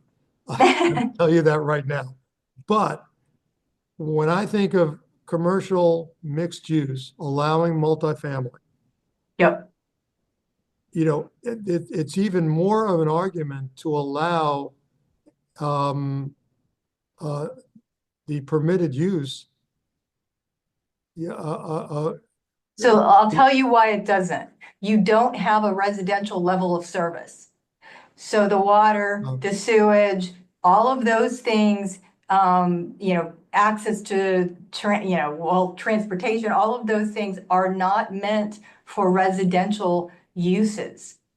Okay. So where you may have, let's say, an office as a commercial use, an office use does not allow people to live there and, overnight and have, the water capacity of X number of bedrooms because it's an office.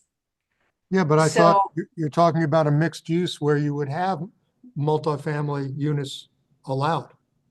So wouldn't there be the capacity if you're? Well, no, mixed use doesn't necessarily allow residential. Mixed use could be commercial industrial. It's just more than one type of use. So then to fix that, and again, I'm playing devil's advocate, to fix that, you would specify that it would be mixed use, commercial use where multifamily uses are permitted. Well, the problem with that is Live Local, it preempted local governments from not permitting multifamily in mixed use districts. So if you have a commercial retail mixed use, you have office retail, let's call that's an easy one. Office retail is considered a mixed use, where you got offices and retails, combined together. So, but none of it is residential.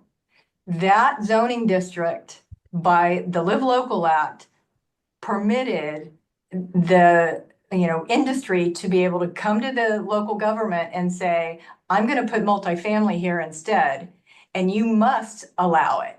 And it can't go to the county commission. It is an administrative approval, and you're not allowed to condition all of these other things to it. That's what the Live Local Act did. It opened up a lot of these other districts to residential uses. So Go ahead. So the problem already exists. Well, yeah, and that's part of the concern that a lot of, now mind you, a lot of it that is tied to affordable housing and workforce housing. Okay. And so you have that combination that goes on in there. There's a lot of complication. Is your concern with the health and safety? I'll just say that. Yeah, absolutely. Because this just adds another layer. And therefore, because of the greater intensity of the number of people who are living in the multifamily units, is that why? Because I'm trying to wrap my head around the fact that it already exists.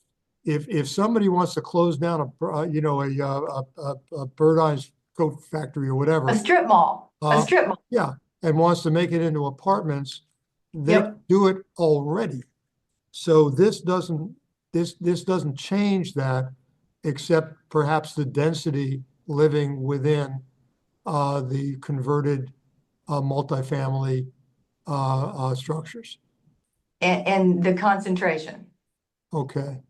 Yeah. Al, if I may, Al, please, there's something that we're glossing over. If you were to scroll back up a tiny bit to 279 to 282, okay, and that provision effectively eliminates any zoning regulation for certified recovery residents in a multifamily structure. And as I said earlier, single-family districts very often do have multifamily structures still in them. And that would then allow even a level 4 in a single-family district in a multifamily building. So if I might make an example, you may have a cul-de-sac that has multifamily units, and then the next block over, and I know of one location that has this, you have all single-family residences on that block. Is that what you're talking about? More or less? Well, a zoning district, it could be a single-family district. So in other words, multifamily buildings in the district. Right, exactly. So you're talking about a single-family district with multifamily structures within that district. Yeah, and again, by them not defining multifamily, that could include duplexes and triplexes rather than, what we can normally think of as a multifamily building, and especially in Florida, big, something with 50 units or 20 units. So it creates a problem there. All right. Okay. And again, Al, they need to define multifamily structure and multifamily zoning district. So if it were to exclude from these proposed statutes, if it were to define multifamily districts in the context of 15, to exclude multifamily uses within single-family zoning districts. Would that alleviate the problem somewhat? It could, but you can't use the language that's there from 279 to 282. No, I hear you. This is a real-time thing that we have to, I've always been, whether I oppose this or I don't oppose this, I'm always trying to find out if something is going to happen to make it the least worst, the half a loaf type of situation. So if I can get, or if the League of Cities, if they're meeting with the proponents, or if I can get some cogent alternative language, because I don't know what's going to pass and not pass in Tallahassee. And I look at this and I say, okay, wow. I mean, I share your horror, Dan, at what this is going to do to single family districts that are adjacent to or included, multifamily uses within the district in particular. But I don't know how to mitigate this so that it gives the proponents something and horse trades to save the municipalities and counties from a nightmare of clustering. I don't know how to do it. I don't know if it can be done, but that's why I want to hear from everybody. And Susan Ramsey, you have your hand raised, so why don't you go ahead and share?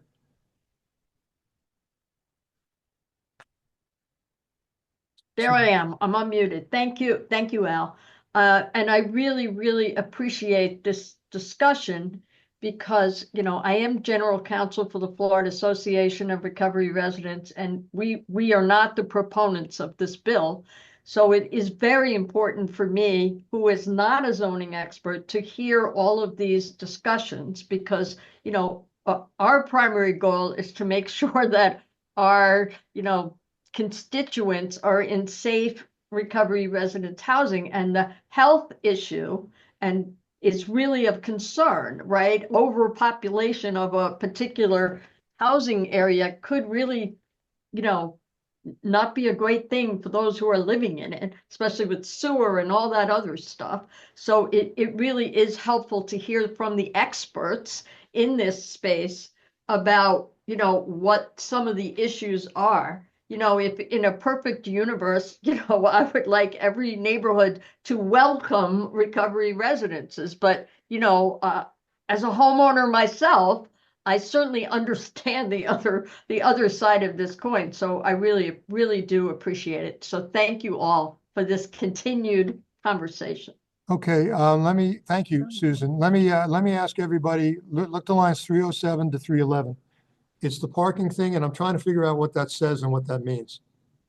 Municipal or county must first reduce any local parking requirements for a proposed certified recovery residence by 50% if the property is located within a quarter mile of transit stop, et cetera, et cetera. What does that mean? That's based on transit-oriented development. Got it. So they reduce, it's become a trend in planning to reduce parking requirements for buildings built within a certain distance of a mass transit site or buses because of the theory that fewer people are going to have cars. And thus it reduces the cost of building the place, making the places more affordable. It's a myth. It doesn't make it more affordable. They're still unaffordable. But basically designed by the real estate industry's influence to maximize their profits. I got an important question. It also allows for a larger footprint of a structure. Yeah, I've got an important question for you, although you say there might be language could be revised. Is it conceivable that we could get language from the bill that we had put together inserted into this to replace some of the provisions? Because what we were proposing was really opening up the zoning for all types of community residences, not just sober living, but also for developmental disabilities, mental illness, seniors, just opening up so that the vast majority statewide would be permitted uses. And I also want to emphasize, what Susan and Cindy and others have brought up, the reason why we've been going with a block, at least the block, as a permitted use is because we got these 50 studies showing that as long as the community residences are at least a block apart and certified or licensed, they have no effect on property values, property turnover, or neighborhood safety. All valid concerns of government, legitimate government interests. So that's why we've been using that to make anything that's outside of that distance permitted use, as long as you're certified or licensed. Can you do like just put together a brief synopsis of these studies, because the studies can be used both ways. In other words, the studies are Appendix A in the Florida study. Okay, because here's why I say that.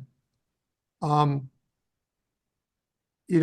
of the clarion calls about allowing for ADA purposes, allowing residential homes or homes within residential areas or multi-use areas in the first place is that it doesn't affect property values.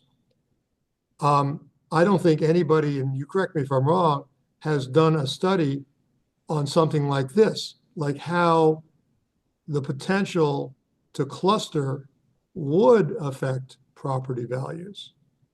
See what I'm saying? Because it was always the opposite. It was always you can't keep them out, and everybody had their separation distances, or if they had a cap on unrelated adults, and so the studies were all geared toward this doesn't affect property values.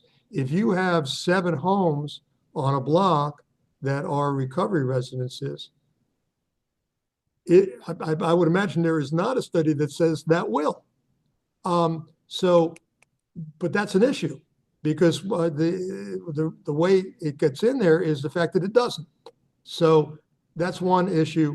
To answer your question about all disabled housing for people with disabilities, no. The answer is this statute is specific.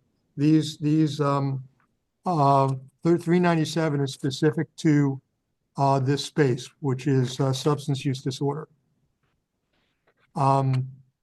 So no, not practically, we can't write in other disabilities into this particular legislation. I don't think this is going to pass because I think there's going to be too much of an uproar, but we're 40 or 50 people or 60 people on this meeting.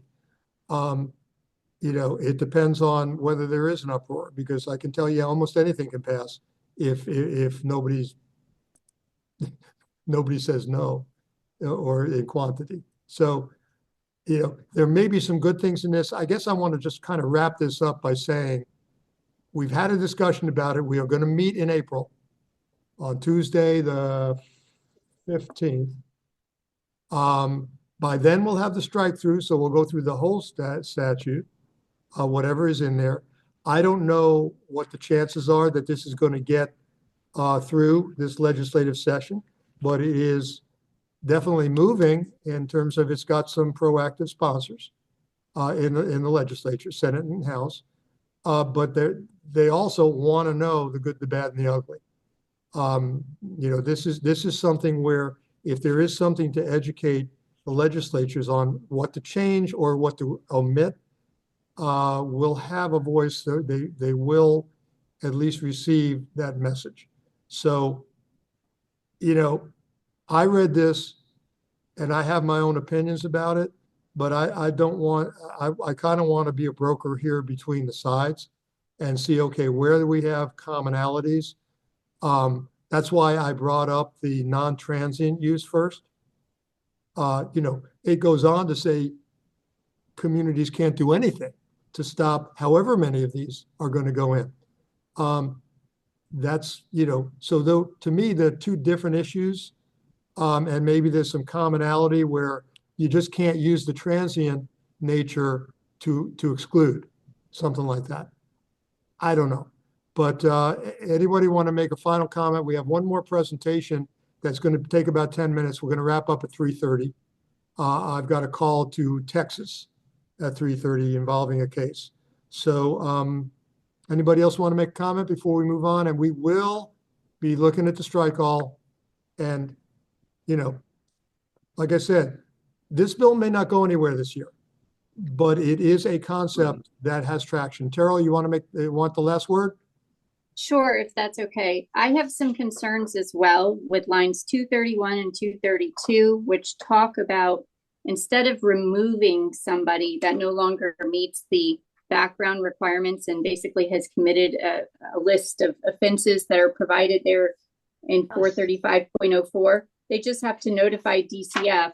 I think DCF is wonderful, but I also know that they're understaffed in many ways. I don't know what will happen once they notify DCF. I think removal, which is the language that's currently in the statute, is the way to go, and we should keep that there. I do have concerns that making this change will take us back to prior to 2012. Right. Terrell, there was a FAR discussion with proponents of the legislation that was raised. I think the intent was if somebody's arrested, they have a problem with due process. For me, there's a problem with liability if you leave somebody who's actually in a facility who is charged with a crime and they do it again. So Agreed. I don't know why anybody would want to keep somebody on, but then it may be the leadership of that company. Say you have the owner of the company who's charged with a crime. If that owner is deposed or has to step down, it may affect the business, which may be a perfectly fine business. So I think that's more of the issue. But I will tell you that it was the arrest part that was the issue and not the adjudication. I think staff crossed that out in the DCF part and put that in this. So again, it's going to be a strike through. It's going to be changed. So we'll see what the language is when it's changed. But yeah, good point. That was a lengthy discussion. Okay, thank you. Right. Okay, we are going to go on to John Hewlick because the $400 billion of opioid settlement funds, it's all gone to Palm Beach County, and now we get to solve all the problems that we have. Right, John? Right, Al. You're a funny guy, Al. You are a funny guy. You have the microphone, and we, yeah. Tell us what. Yeah. So, thank you for that, Al. Can you all see which are you seeing the full screen? No, but we can read it.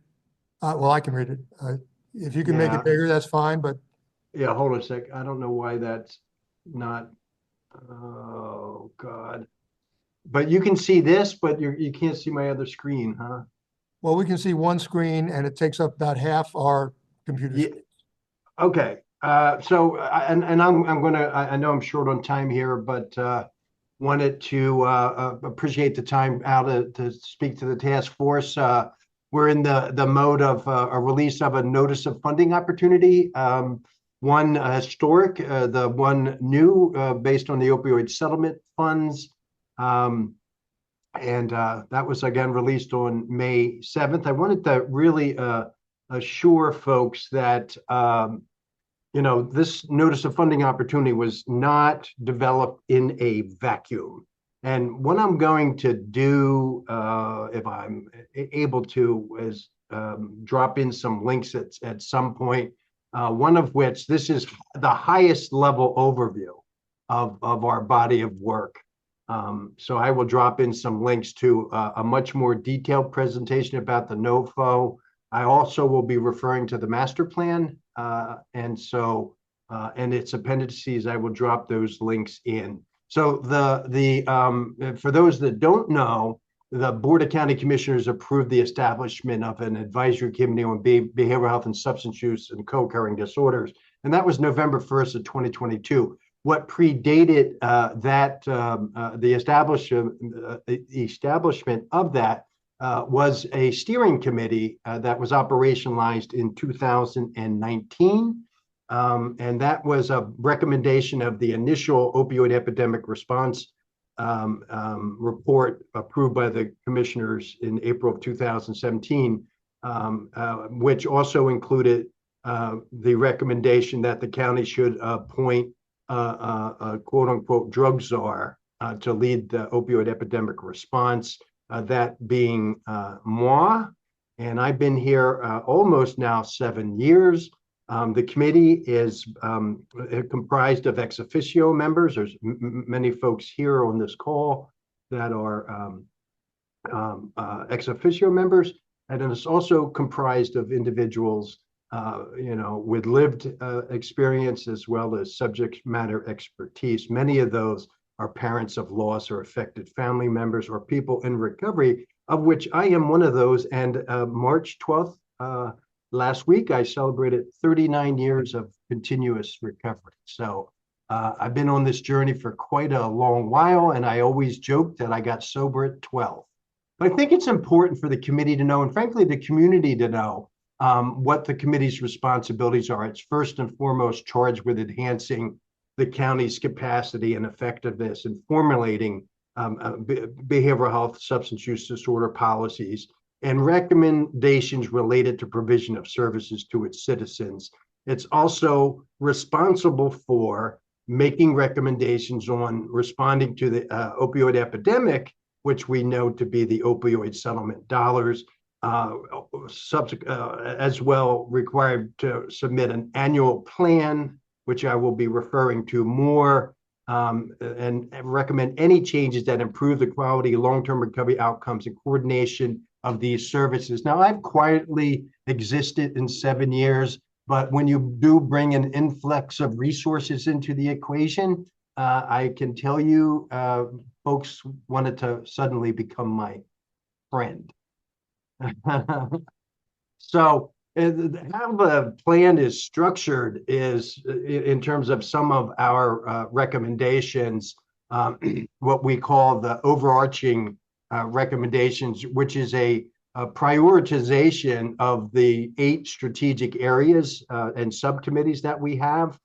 Each of those subcommittees have a number of recommendations that got called down into priority recommendations within the strategic areas and the high priorities. Again, I am not going to go through this bullet by bullet, but this informs the plan informs the NOFO. It's important to understand that this process has been informed all along the way.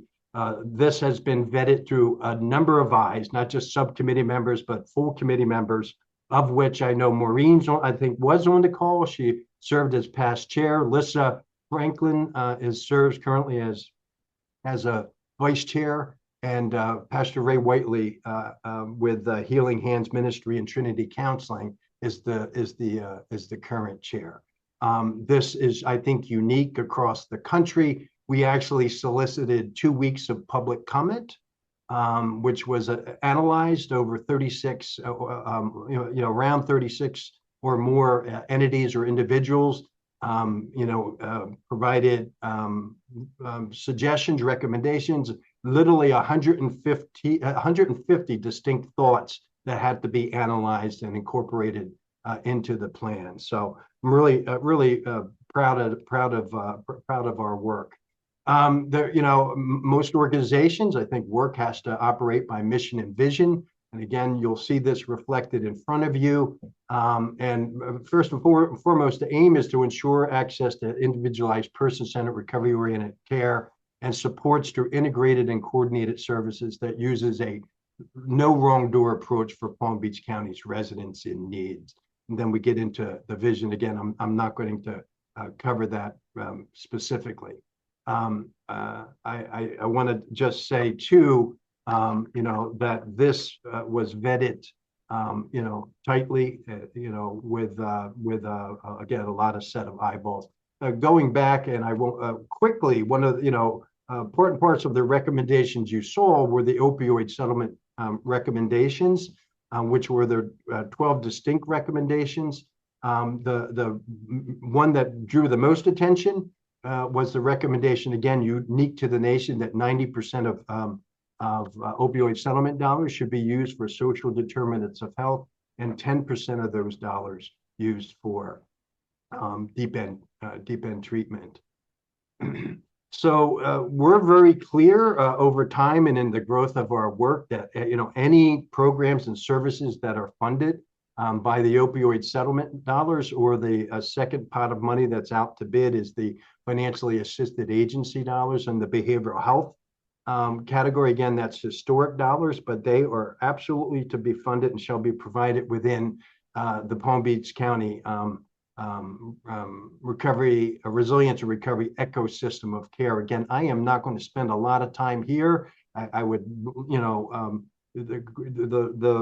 the past NOFOs, at least my experience here and often in other areas,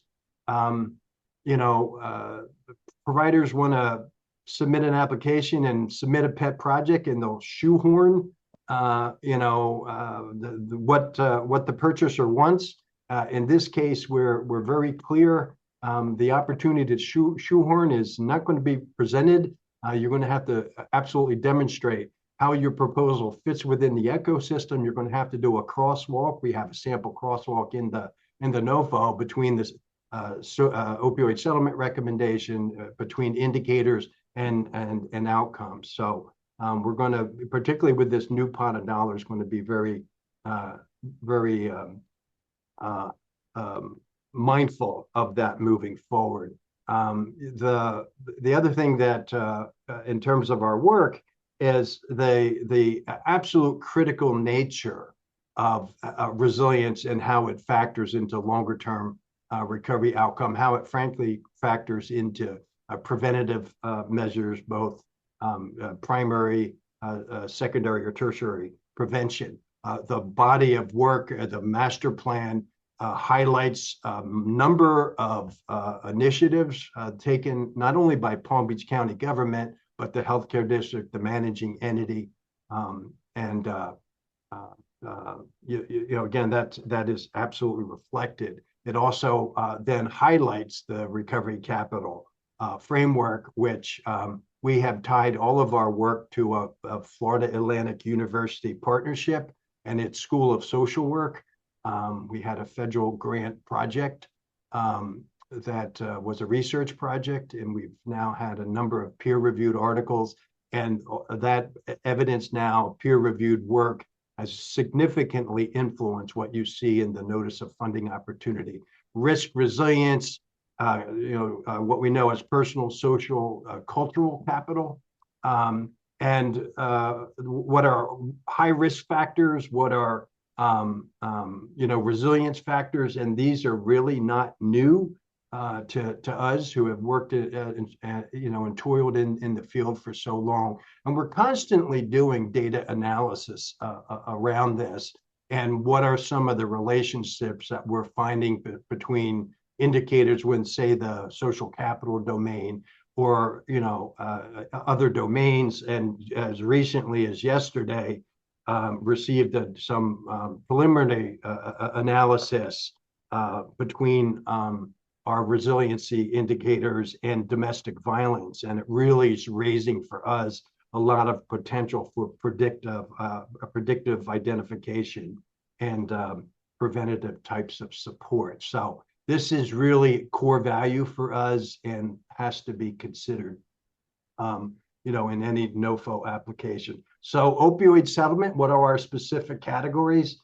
You'll see those identified at the top. We have a recovery support category. We have a community education and engagement category. I'll get a little deeper into it moving forward. We've identified priority populations, marginalized communities. Very important to this work is letters of support are not going to suffice, particularly when you're looking to address marginalized communities.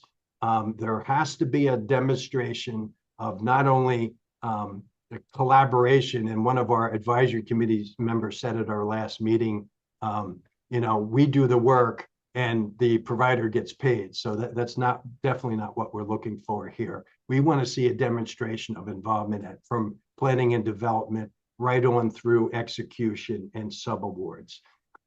Recovery supports category, we're mirroring our federal grant project, which included peer support, care coordination, and financial support, or what we call recovery support funds for what we call situational related expenses. There's got to be the focus on social determinants of health, and we're confident in the utilization of funds because of what we've done with our partnership with Florida Atlantic University. This body of work has led to the justification at FAU School of Social Work to stand up a specific research institute called the Center for Integrated Recovery and Wellness Studies. So we're really happy for that. Family supports, the board has emphasized both in resolution and at the two times last year that they had the eyeball the plan and the expense plan, their commitment to person-centered recovery-oriented systems of care. We have to know what's happening and really invest in what happens after treatment. And they were also very wanting to do something in the family support category. Again, I think these slides have already been sent to you. We have the community education and engagement category. And that the first and foremost in that is a recovery ready communities. We want to see a collaboration, not only countywide, but beginning to target at the municipal level and really infuse some health and wellness measures, some assessments, leveraging the resilience and capital framework at the community level. So there'll be major investment there. We're very interested in leveraging historic data and success in the screening, brief intervention, referral to treatment, what we know as SBIRT. Recently published work indicates if you couple this with recovery management, which is akin to the neutral care environment that we would like to see unfold here in Palm Beach County, efficacious on a lot of fronts.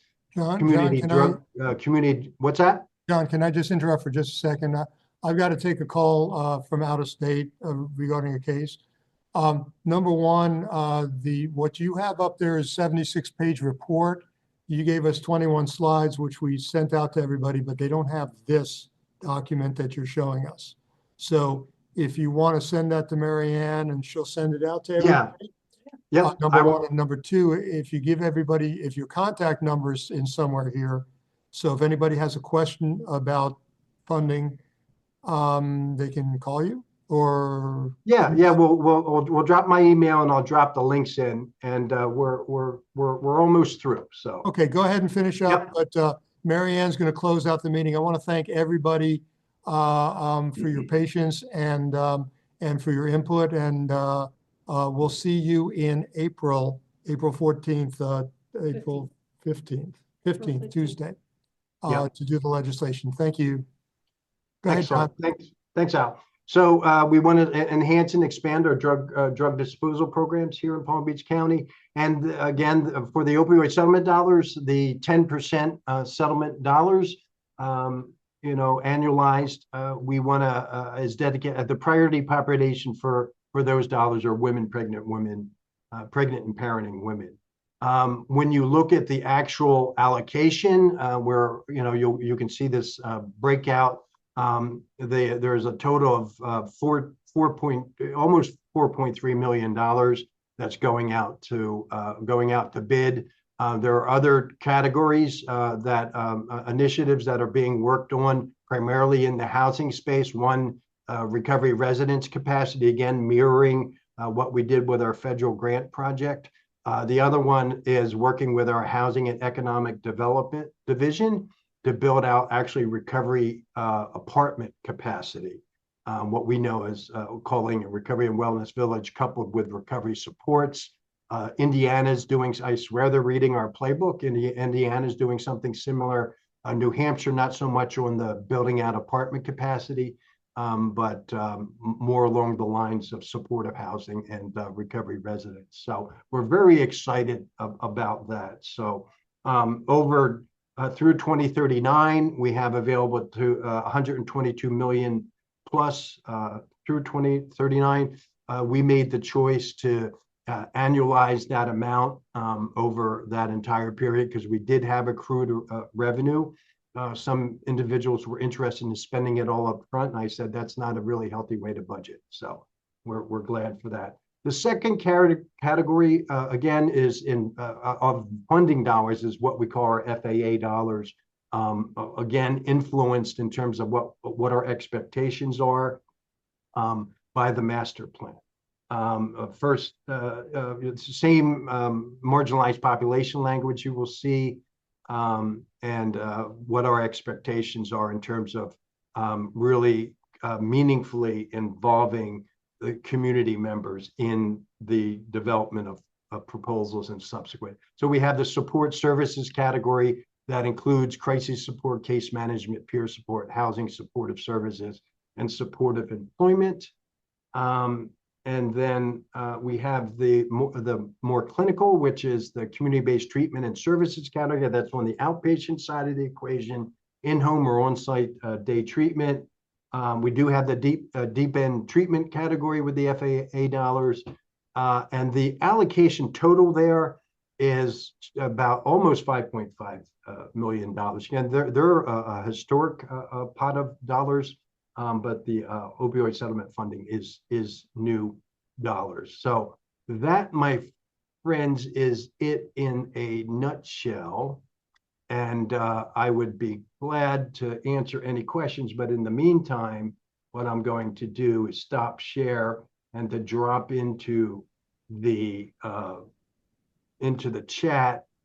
First is the really very long what we did. We just did a technical assistance conference on the NOFO. So that is a much longer version of what you just saw for anybody that's interested. This here is the NOFO webpage. Anybody that has any questions about the NOFO, they're going to be answered via that webpage.